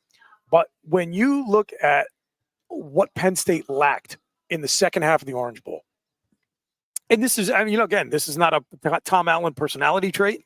No killer instinct. Other than Abdul Carter, who is just like a species unto himself. Defensively, no killer. Yeah, I want Jeff, our defensive coordinator. We talked about your players play like your coaches coach. I want a defense that has got that instinct to suffocate the life out of you when they got you on the ground, which is what Al Golden's defenses do, man. I will tell you that. Not by the way, throw Al Golden out of the conversation entirely. I don't even think it's funny. I don't think there was a thought. I don't think there was a thought from who? From either side. From either side. There is no way in 1,000 years Al Golden's going to come back to his alma mater and work for the guy who I'm sure in his mind, his job. Took his job from him. On the same end, there's no way James Franklin is going to bring back the number 2 Paterno guy who finished second to him in the. That's forget about it. Anyone who even suggests that Al Golden is part of this search is off their rocker. I just love social media, and my wife Carrie yells at me all the time, like, will you stop reading that? I was like, one, I get really mad at it, but other things I'm just laughing at. And some people are like, well, just bring Manny back. Like, Manny was a head coach before he came to Penn State, and now he's a head coach again, running a very good program. And like, oh, we'll pay him. It's like, it's not about the money to him. Yeah, it's his program. It's his, but also, like, what do you think he's making as the head coach at Duke? Like $6.5 million, maybe more? I would highly doubt a private school. I don't think they have that kind of, I think they have that kind of money, but I don't think that they're paying that kind of money. He's probably making 4 or 5. You think he's making 6 or 7 if James is making 9? Well, James is going to be making more than that real soon. But even if it's 5, you think they're going to re-up him? Oh, I think so soon. He's got what, 4 more years? Yep. But those contracts don't mean anything. It's regardless. I mean, the point being that Manny Diaz is making many millions of dollars more to have the job he wants than we could pay him to be our so that's not anybody. So let me throw out another name that I thought was crazy. We talked about him a little bit. Now it seems like it's not entirely out of the realm of possibility. Is Jim Knowles, the Ohio State defensive coordinator? When I heard his name mentioned, I was like, "That's nuts." Okay, why? Yeah, why would he? Tell me why. I don't know, other than reporters who I respect as actually being able to do their jobs continue to include not nonsense like meme lists you see on Twitter. I'm talking about serious reporting that Knowles, for whatever reason, continues to be in the mix. He goes and wins a national title as a defensive coordinator at Ohio State. He should be getting some head coach looks. I think he's a little bit viewed as like a little bit too old. What's he, 63? Yeah, it's his early 60s. I How think, old is Tom Allen? I think Tom Allen's 60. I might be wrong about that. He might be a little bit younger. 54. What's that? 54. Is he 54? It's exactly the reaction I had when I found that out. Boy, he needs to be taking more vitamin C or something. How old are his daughters? Tom, go do some grounding or something. Right? How old are his daughters that they're living in the Carolinas that he is so happy that he's going to be able to see? Tom's got to be getting some more vitamin D or something, man. Dude, I'm telling you, I heard that. I looked at Carrie and I said, he's a year older than me? He looks like a grandfather. I'm not a picture of fitness over a picture of health over here, but I certainly do not look 54. He may even be 53. Dude looks like he's an extra on The Walking Dead. He's, Jeez, in the prime of life. Okay, so let me steel man the case for Jim Knowles. I had actually forgotten about this. My one buddy reminded me. Do you recall the story that came out earlier? It was right at the beginning of the season that there was some tension between Jim Knowles and Ryan Day and Larry Johnson. Sure. That they weren't they weren't completely on the same page. They weren't getting born in 1970, so he's 50. He's going to be 55. That is wild. In March. Unbelievable. So, yeah. Yes. Yeah. Yes. So it goes back to Jim Knowles yeah. is a guy about he likes to have he had a certain name. Like we used to have the hero at Penn State. Sure. They have a position, I believe it's called the Joker. Okay. Where they can get a guy and running around there and just making play like we did with Abdul. Mm-hmm. Yep. And that's not how Larry coaches. Larry coaches. This was the argument back in months ago with those three. Yeah. It's because Larry wants pressure with 4. and he can get pressure with 4. Yep. Could you imagine getting constant pressure? Like, watch that Texas game. You're getting multiple pressures on the quarterback with 4 men. Yeah. You have 7 guys to play in the backfield. Mm-hmm. You know how different that is? How easy Game it is to changer. sort of coach? Yeah, sure. And they were saying that Knowles couldn't we're talking about Knowles, right? Correct. He really couldn't handle that because his guy's about the Joker being out there. That's good. See, blitzing from all you different remember more of angles. the details of it than I did. I just remember that there was some issue. There was there. definitely So animosity. let's just pause it for a moment that he's not entirely happy. Sure. As we discussed, he's a Philly guy, St. Joe's Prep alum. But he's on the verge of accomplishing all you can do at one place. And I don't know if you're Penn State, maybe just call up his agent and say, kick the tires. Call your guy, ask what his number is. Hey, how you doing? Give us a number. So I don't know. I thought it was to be Tell clear. Jim we finally got some cheesesteak places up here. I thought, yeah, indeed. I thought Jim Knowles was a crazy name to throw out, but it seems like it's not entirely crazy. I think that Jim Knowles is a better opportunity than Al Golden. No question. Zero chance of Al. And I don't care if he did ask if they did ask a number. I don't think Al would do it, but I don't think James would do it. I agree. I don't think we would make the call. I don't think he'd take the call. Nope. This is not a knock on James to say that he couldn't handle that because Al looking over his shoulder. Any human being put in that situation would be looking over their shoulder. Yeah. Not just the head football. Any human being, anybody in that position. So, what about you, Booch? What do you? I'm gonna hop to a break. On the other side, we're going to talk about 2 other candidates for defensive coordinator at Penn State. Talk a little bit more Penn State football. We'll wrap up on the NFL. Or are we still outside? Because I got to start thinking now. A little bit of both. And if people want to know what you have to say about it, they're just going to have to stay tuned through the break. It's the Lion Country Kia Goon and Ironhead show. What if I say I don't know who the hell that is? Live from Quaker Steak and Lube. I'll get you caught up during the commercials. Keep it locked right here on Central Pennsylvania Sports Authority, 98.7 The Fox. Coast into fall with a new Kia from Lion Country Kia. Right now, get a 24 Kia Seltos for 5.25% APR for up to 48 months. A new Sportage plug-in hybrid at 0.9% APR. Check out our 23 Sorrento hybrid for as low as 4.5% APR. And don't forget, all 2023 and 2024 Kias come with a 10-year, 100,000-mile limited warranty. Stop in and meet with one of our sales experts today and coast into fall at Lion Country Kia. We want to see you in a Kia. If you love wings, if you love rings, and all kinds of other tempting things, great times, great food, get to Quaker Steak Lube. Get our Best Wings USA, signature sauces, mouth-watering appetizers, or any of our delicious award-winning lube favorites. Great times, great food, get to Quaker Steak Lube. I'm the Modelo Recruiter, and I'm looking for fans with good hands and great speed. The ones who stay focused and never miss a play. They go the distance on game day, even when their team is away. I'm always watching, always looking to reward more full-time fans. Because football isn't really football without you. A lot has changed about State College.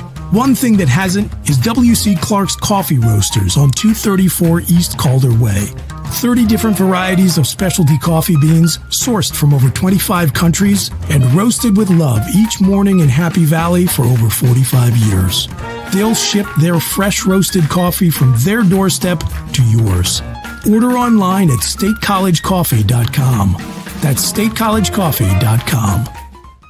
2 of the top names in local printing have combined to serve you better. King Printing of State College has merged with theprinters.com, forming one of the 400 largest printers in America. Combining traditional offset printing and digital workflow techniques, theprinters.com can print, assemble, package, and ship to anywhere in the world, all with the same high quality customers have known and trusted for over 50 years. Buy local and save. Get started today at theprinters.com. Lusk & Associates Sotheby's International Realty proudly presents the introduction of our new State College office at 314 South Borough Street in State College. At Sotheby's International Realty, we advertise locally, nationally, and internationally, bringing the best of advertising and promotion to each and every one of our properties, big or small. Call now. With a Timber Kids savings account, you can start to save money, earn prizes, and teach your kids the value of savings. It's easy as 1, 2, 3. Building futures is what we do at TFCU. You really need to belong to a credit union. You belong at TFCU, Timberland Federal Credit Union, a credit union you can grow with. Get up and get going with the Happy Valleys 98.7 The Fox. The Goon and Ironhead. Hey, yo, hello, everybody. Live at Quaker Steak and Lube here in State College. It's the Lion Country Kia Goon and Ironhead show on 98.7 The Fox. I'm Chris Bucanani. I'm filling in for Jeff the Ironhead Byers here with Keith Goon Conlin, and we're talking about what else? Penn State football. Because there's no offseason anymore, Goon. No. Beautiful. My name is James Franklin. I'm here to content recruit. creators. I have to recruit every day, every minute, and every player I have to recruit 365 days. He and Marcus Higgins, who most of the fans want to not be employed by Penn State football anymore, are out on the West Coast doing exactly that right now, recruiting. Probably also having to sit down with Dan Lynn at USC about the defensive coordinator vacancy. So we talked about Dan Lynn. We talked about Jim Knowles, who apparently, against all odds, in my opinion, is a legit, at least potential candidate to take over for Tom Allen. So two other names that have emerged as at least candidates who have been interviewed or in whom the program has a lot of serious interest. One is Ephraim Banda, who is currently the safeties coach of the Cleveland Browns. He's been there for 2 years. So he's some NFL experience. Most of his experience is in college. He's been a defensive coordinator before at the University of Miami and at Utah State, and he's been part of multiple Manny Diaz staffs. So I think the Manny Diaz connection is probably in all likelihood what got him on Penn State's radar. Was just recently interviewed by the Indianapolis Colts for their defensive coordinator job. So he's well thought of around football, not a household name among, I think, most college football fans. But I know he's certainly an impressive resume. I can't get past the fact that he works for one of the worst organizations in pro sports. It's totally irrational and stupid, which I will admit. But it's kind of like saying if I was welcoming a house guest in and I knew that he'd been living on a leper colony for the last 2 years, I think I'd be a little suspicious. You sure he's not the one putting the name out there? Like, please get me out of here. Yeah, that's how I am with anybody who's been part of the Cleveland Browns organization. You know my in-laws, my family. They are. I know it. It is unbelievable. Buddy, I mean, I say this a million times. I mean, you think that we as Eagle fans are harsh on our team and how they react to it. I mean, nothing. That team just wait for the other foot to fall all the time. Hey, you're up 28-0 in the third quarter. Well, we're gonna lose. We're gonna lose this game. We stink. It's unfreaking believable. Unbelievable. But with that said, whatever. So here's the other name thrown out there, unless you got anything else on the. No, you're gonna say the guy from in Indiana. Yep, Bryant Haynes, current DC at Indiana, been there for a year. To me, actually, more intriguing than what he did with Indiana, which was nevertheless impressive, given the fact that just kind of like a hodgepodge of lower-ranked IU recruits plus holdovers from James Madison. He came over with Curt Cignetti from JMU, and if you think back 2 years ago, I don't know if you got to watch James Madison play at all, but what they did over, especially Sig's last 2 seasons at JMU, where they were making the transition from FCS up to FBS and the way they played, it's kind of, to me, almost like a Joe Moorhead situation where you're at an FCS school, but you just stand out so much. What JMU was doing defensively, I thought was really impressive. So I don't know a whole lot about the guy, but what I do know, it just makes him an intriguing candidate. Yeah, intriguing, all the same. But he won in the Big Ten with much lesser talent. Now he'll have now we sound like an FCS voter right now, and the college football playoff voter, and I'm like, well, who'd they play? That would be the knock on him, obviously. Sure. Anton Lynn, I think, is a very viable candidate. I mean, not the Indiana guy, I get it. The Cleveland Browns guy, they're just throwing names out there because of who they're related to and stuff like that. Well, and you got to explore your options. Absolutely, you do. You got to kick the tires. You got to do it. And I think that I know you want to talk about internal promotion candidates as well. James always has a book. I believe he talks about it. Yep. Of guys that he coaches against that he'd be like, hey, that guy would be pretty good here. He was pretty good. He's always been very good with that, with locating and finding coaches like that or somebody he would like to coach with. Another name that came up, I know a guy is Elijah Robinson, who's I would love Elijah to come up here. D-line coach at Texas A&M for several years, and now has just had 1 year as a defensive coordinator on Fran Brown's staff at Syracuse. Correct. I believe that Elijah is just a great kid. He was here when I was here, he was a player when I was coaching. Right. We didn't play together, but he and I had driven Elijah home a bunch of times then when he grew up in Camden. Love that kid to death. Absolutely love him. Would absolutely be amazing if he got here as the DC. Now that we would reshuffle a little bit where, we have a pretty damn good D-line coach in Deion Barnes right now. Sure do. It was really, really, really become one of those up-and-coming stars in this business. But Elijah is a proven East Coast recruiter. He was down at Texas A&M, so he understands the national recruiting scene. He understands the NIL very well, and he had a pretty good damn year with Syracuse this year.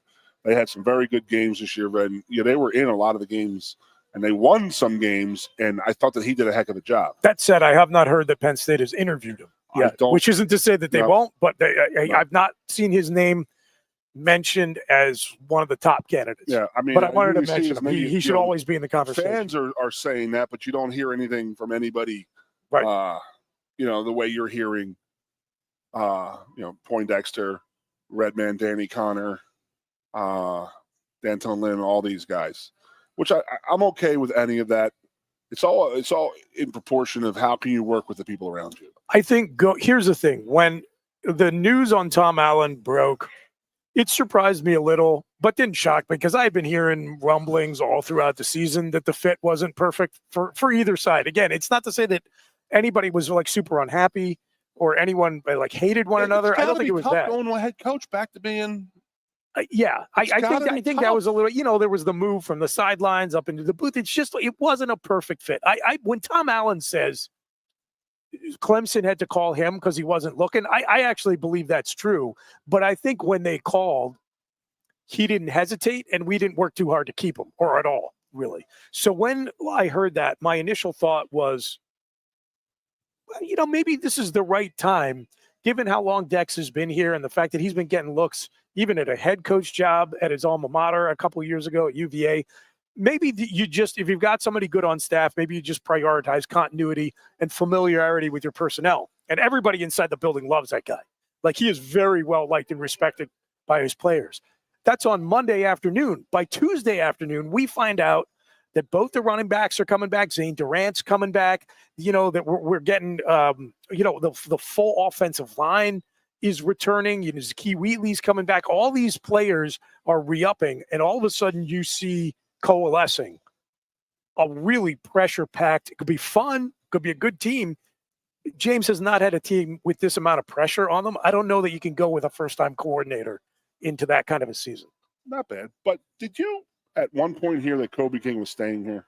No. See, I swear to I said it the other day on Tuesday that Kobe was staying here, and I was like, there was an account on Twitter that spread that around. Oh, well, that's where I read it then, because I was like, damn, he's staying. That's great. This and that. I'm not going to mention the account. Okay. Let me just put it this way. They're not infamous for their reliability. Well, they also could have confused with King Mac, which is an unbelievable situation. Which I love. In itself. Yeah. I'm so glad. Listen, I don't care. I know some people are going to be mad. This is the sport now. What? What?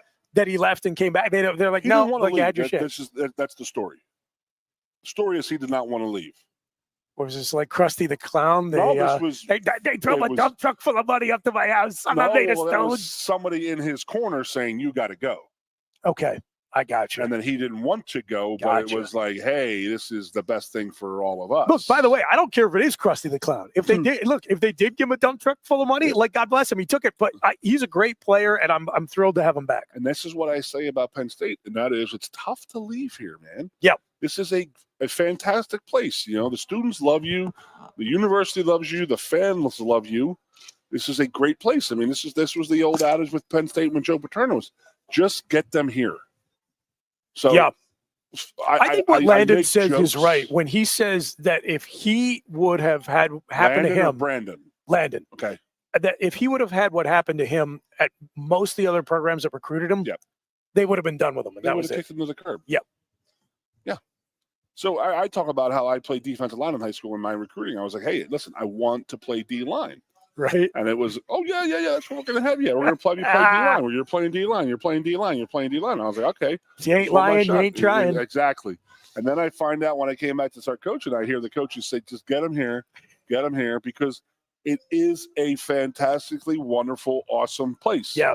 Yeah. When you get here and you make relationships with people, co-eds, your teammates, your teachers, hey, going there, people in the belt. Oh, you know what I mean. You know what I mean. It's just a fun place, and you don't want to leave. Yep. Like there is a I know it. I never did. The old adage about Penn State, when you talk to non-Penn State people and they make the joke, how do you know somebody went to Penn State? Just shut up. They're going to tell you.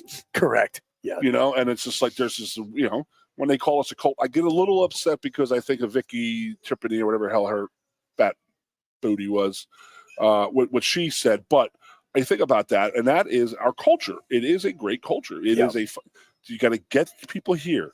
When people are here, they're going to stay here. They're not going to want to leave. So a guy like King Mack goes down to Alabama. So it's hilarious about he's treated like an absolute god down there during the recruiting process. Well, yeah, absolutely. As a player, and then it just didn't work out, and he just missed it up here. What I think is funny about, of all people, King being the guy who left in the transfer portal and then coming back, is that when King Mack announced he was leaving to go to Alabama, I said that is the first impact player, the first player who, when I hear he's going in the transfer portal, I've said to myself, we're going to miss that guy. He's the first one like that, and now he's come back to Penn State. I mean, how many times have you look at the transfer portal? Oh, well, you see, Michigan loses another one in the transfer portal. I'm looking at that yesterday, and I'm like, oh my God, one of their offensive linemen went in the transfer portal. He hadn't started the game. Right. He's a fifth-year senior. Yep. And they're making a big hubbub about a Michigan offensive lineman leaving to enter the transfer portal. Why is that even news? He's a fifth-year guy. He doesn't have a start under his belt.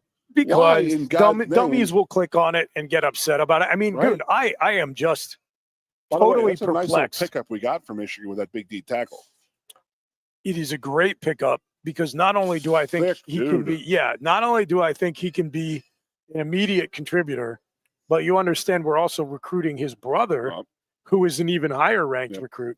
The thing so I saw online the other day, by the way, the young man's name is Owen Wafle. It's Wafle, and people have been calling him Waffle, like making waffle shop references and whatnot. R.I.P. new owners. Indeed, I was happy to see that it is owned by locals, though.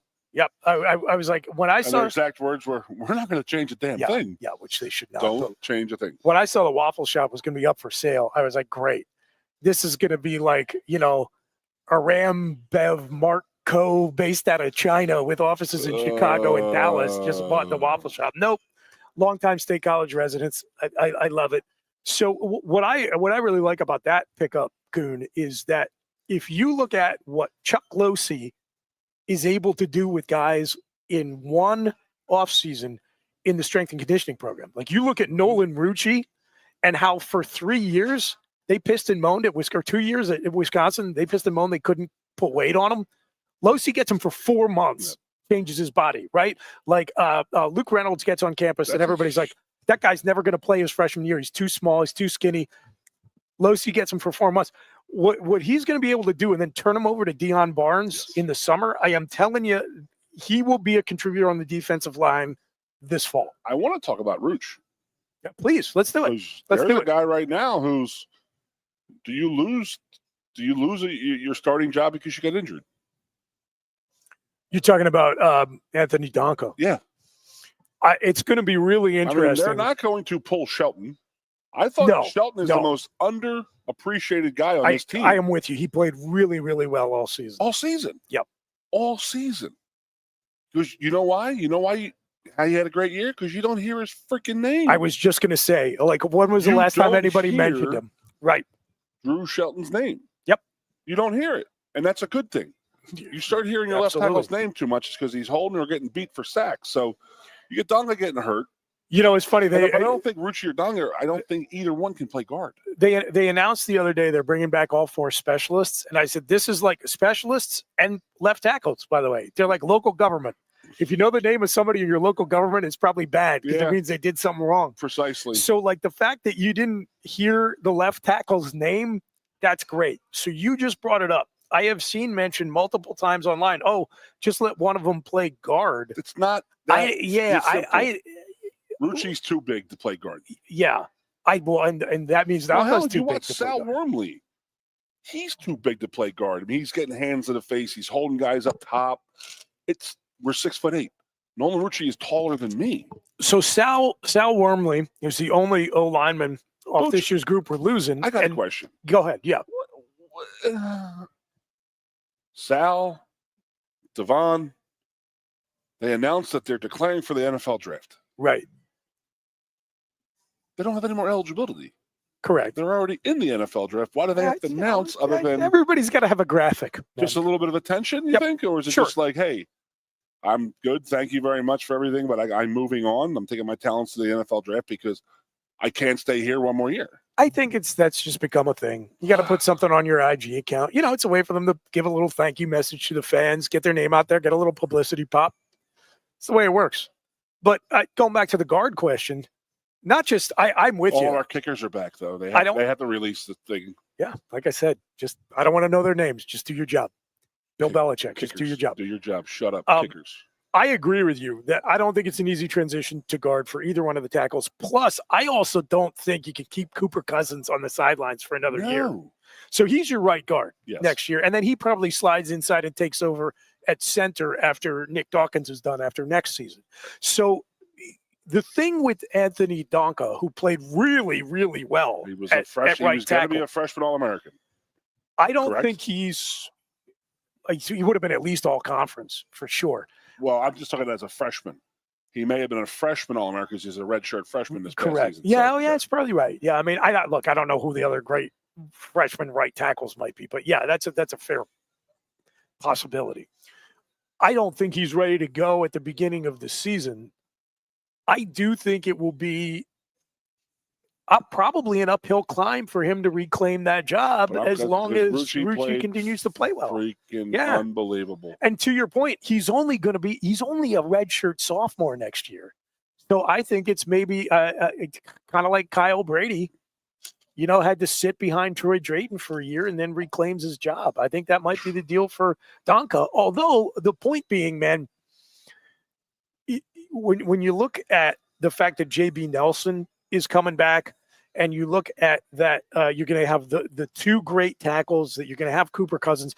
There's some depth there. So if you get an injury on the line, it's very possible you can put a starting 5 out there without any kind of a significant drop off, and that is big, big time stuff. It's absolutely huge, enormous.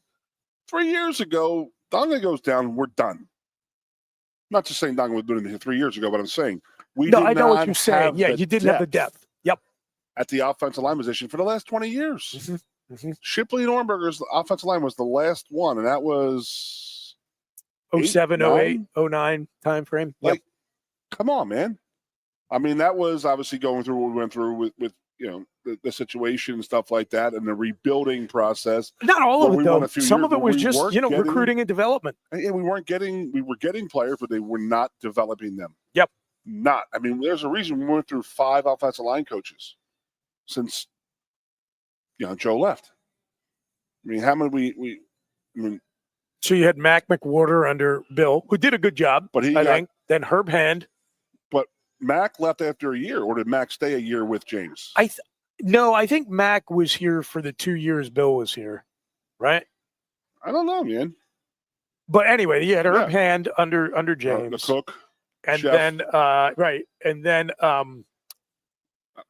from Minnesota. I'm blanking on his name. Yeah, I know. So am I. From Central Catholic, too. Yeah, Oh, man, I just totally forgot his name, the offensive line coach. I can picture him. This is what happens when you get old, folks. But anyway, CTE. And then in comes Phil Troutwine. Yep. From Boston College, who you kind of knew, right? This guy, number one, he played in a championship organization in Florida under Urban Meyer. So he won a national championship as a player. Then he has experience in an NFL locker room. Then if you looked at what he was doing at Boston College with like lower caliber recruits and turning those guys into pros, they good college offensive lines, and he sent guys on to the next level. You're just really hopeful. And I think what Phil Troutwine has done on both sides of the equation, recruiting talent to campus, then developing it once they get here. I mean, right out of the gate, like he inherited some guys like Will Fries 1 year with Phil Troutwine and Phil and Will Fries is a draft pick, and he just signed a second contract in the NFL. Who would have thought that? Yeah. So good for him and good for Phil, because I mean he's been just killing it. I think you can make a real strong argument for Phil Troutwine as the most consistent position coach in a group full of great ones. I think that he is producing at a higher level than most, but Dion is also. Yes, he's putting together a really nice run here. Well, people don't know Same about thing, Dan recruiting Connor. and development. Let's go just to wheel back a little bit on the defensive coordinator thing about Connor. I mean, we would love to have Dan Connor, but the thing I know about Dan Connor is that he is running that linebacker room, and it's a hell of a room. They have great youth, great everything. It's rocking and rolling right now, man. He's running those position meetings. He's running those meetings. He's running those position drills. Yep. One of the things he's not doing, and he's never done it at this level, that's recruiting. He's an analyst on paper. Yeah. But analysts now, they've expanded that role that they can actually coach positions. So he is coaching our linebackers. Yeah. I think he'll get that formal title this year. If he's the one of the 10 guys who can go out on the road, that is a big thing. And I'm not just saying to be a defensive coordinator. I just think that professionally, Danny needs that to get out on the road and prove that he can recruit. Yeah, yeah. And that's just me saying that. But I think the world of Dan Connor as a player, person, and obviously as a coach now. But Troutwine has done an unbelievable job. You're killing me right now on the O-line coach. I cannot remember him. The guy from Minnesota. It's just killing me, Booch. Yeah, it's weird how that happens, isn't it? But Phil Troutwine has done an absolutely fantastic job building the depth. And now we have the depth. And now it's like, hey, you're not getting the job done. We got depth right here. We're going to replace you. I know they like Eakin Boyer a lot, the young man. If they get him in and they get him some reps in those 3 non-conference games to start the season, so where they feel comfortable, like he's a fourth tackle who's in the mix, you're conceivably going 8 deep across the offensive line with guys who you feel could come in, start Big Ten games, and produce. That is unbelievable. I mean, that is really, really good stuff. Yeah. Like, I'm not talking about bodies. Like, you would feel very comfortable, J.B. Nelson, having to play a full game on the interior offensive line. J.B. can even have a little bit of flexibility. He can play a little tackle if you need him to. We have enough tackles. Right. But what I'm saying is you've got so many players who can play at a high level and have some positional flexibility. I really just all the excitement about next year's team is justified, is what I'm saying. Mm. Okay, before we get out of here, Goon, I want to wrap up and talk about the NFL a little bit. I want to touch on a few. We took this long to talk about our birds. Well, I woke up this morning and I'm like, I gotta get my bird talk in. Yeah. It's all good. I think we do better talking about locally. We're talking better about Penn State. Well, and I know the majority of the audience cares about Penn State. I don't know how many people care about the How Eagles. dare you? Here's the thing. Go Birds. The divisional round to me is in many ways like the least interesting round, because the wild card, you're going to get some blowouts and you're going to get some surprisingly entertaining games like that Minnesota-Washington game. And then obviously the NFC and AFC championships, you're playing for a right to go to the Super Bowl. So this is one of those things where it's just like a necessary evil for the favorites.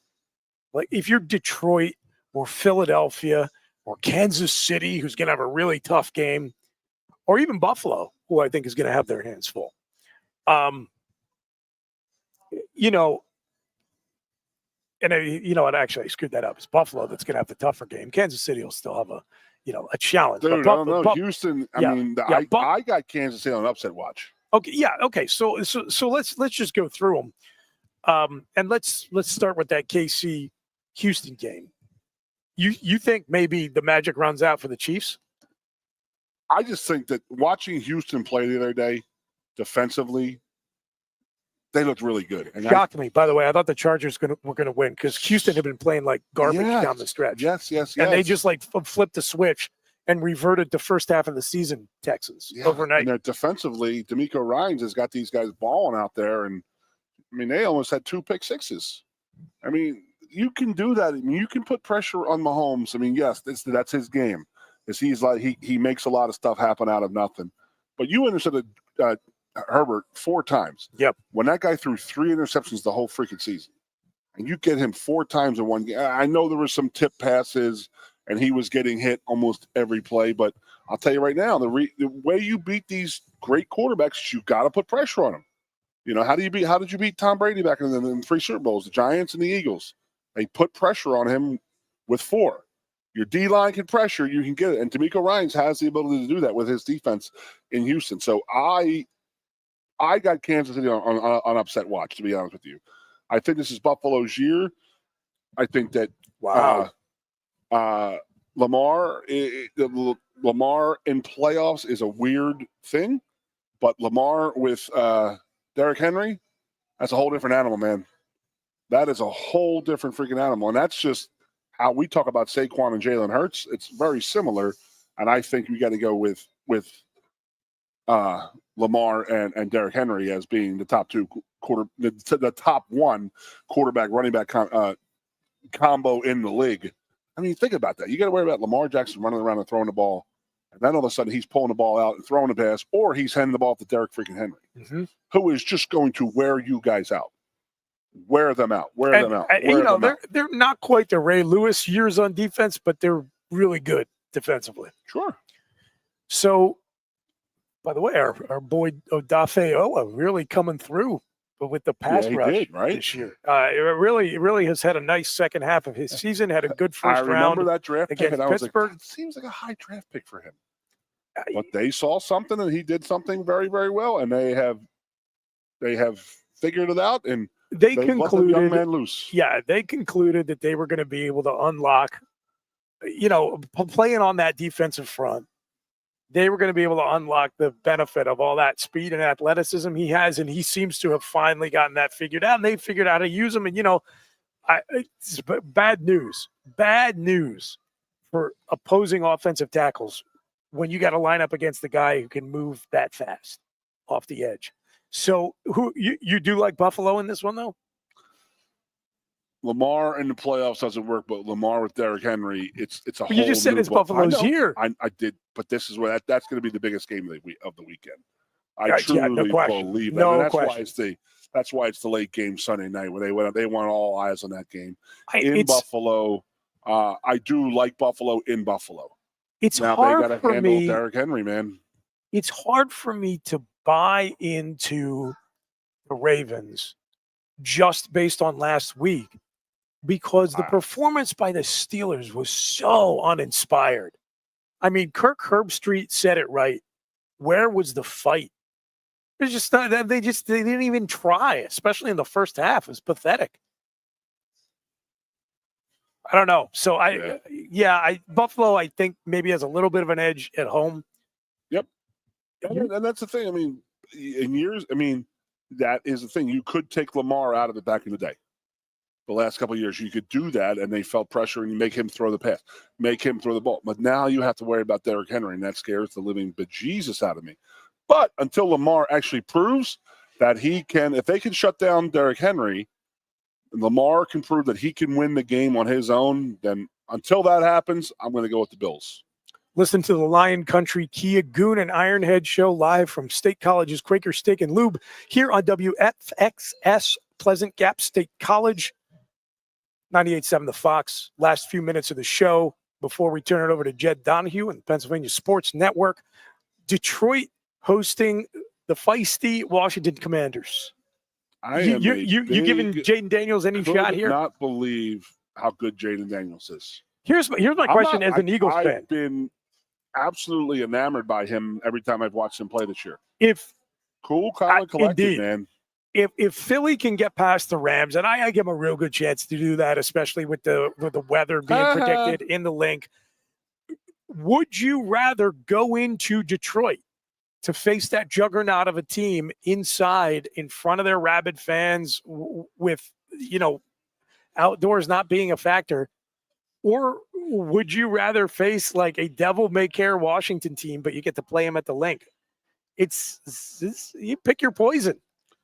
I think Detroit's a hell of a damn team. One of the only teams to beat us. But, I think it's like, man, that Lions team is intimidating. But until the Detroit Lions can prove to me that they can win in the playoffs and go to the Super Bowl, they're going to trip up. Their history, there is nothing in their history that says very fair point. This is the year. That is a very fair point. And say that look at the lead they had on San Francisco at the half of the NFC Championship game last year, and they blew it. It's crazy, man. And I like Dan Campbell. I sort of enjoy watching what he's doing there. Jaden Daniels scares the living daylights out of me going forward. Yeah. He truly, really does. He's got it, man. The Giants are relapsing and the Cowboys are relapsing and the Eagles, they've been the standard pretty good for the last decade and a half or so. But Jaden Daniels is the one I've been sitting there saying this guy's going to be a problem in the NFC East. So would it surprise me? Absolutely. To beat Detroit in Detroit coming off of a bye. And they played Sunday night. Excuse me. Washington played Sunday night. Right. And they traveled back from Tampa Bay. Now they're going to Detroit. Not huge travels, but it is a thing.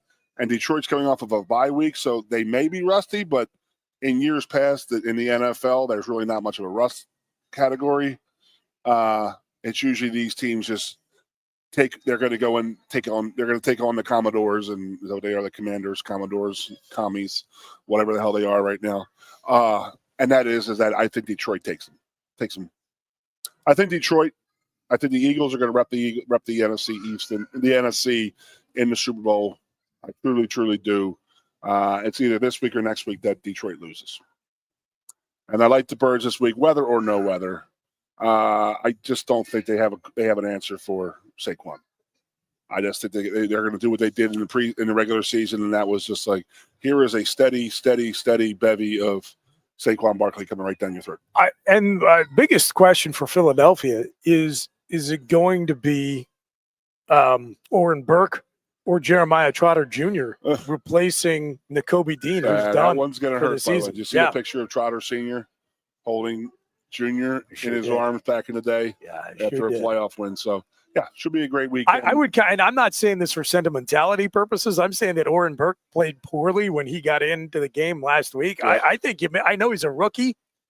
I think depending on how he practices this week, I think you give Trot the shot. I really do. He's played well in limited time on special teams and late in the season. The opening of the game last week. So, should be a fun-ass weekend, man. I'm looking forward to it, brother. We got, maybe about a minute here left. We're going to go there a whole way, huh? Let me just make this point too. You're the new guy here. Yeah. I didn't ask you. Who was your DC? Who's your call? Who do I think is going to get it? Yep. Tea leaves are telling me Danton Lynn at this point. And I'm okay with that. Look, James has made so many good hires. I trust his hires. And then what do you think about the playoffs? Birds. I do think Kansas City's going to win. But I think otherwise I'm with you. I think the Lions, the Bills, and the Eagles. The Birds. One day, dude. One day. The Rams have played 11 dome games this year. If the Bills don't win it all this year, one day, wouldn't it be amazing to have a Bills-Vikings Super Bowl? Well, you got to have a combined. The Browns and Detroit. They did the Final Four. Yeah, you need to have a combined 0-8 in the Super Bowl. That would be incredible. Oh, you mean like that? So I want the Birds and I want the Bills in the Super Bowl. Selfish reasons. I can't lose either way. With McDermott from my high school. Yeah. I've produced some pretty important people in the last few conversations we had with. If Philly can't win a Super Bowl, I either any of these tortured fan bases. I but don't the want Bills. Detroit. I think Detroit deserted their team. I truly think the Buffalo Bills and the Cleveland Browns fan base has never left them. There were times when Detroit was just as bad as those teams, and they were nobody there. But I'm telling you right now, the Browns and the Bills fans are there thick and thin, no matter what. You've convinced me. Good show, man. Yeah, buddy. Love doing it. Thanks, with you, everybody, buddy. for tuning in. It's the Lion Country Kia Goon and Ironhead show back next week on Tuesday at 2 p.m. Until then, take care of yourselves and each other. See you, we are. Oh, yeah. See you, bye. We are. All right, you're going to get one more bonus moment of the program.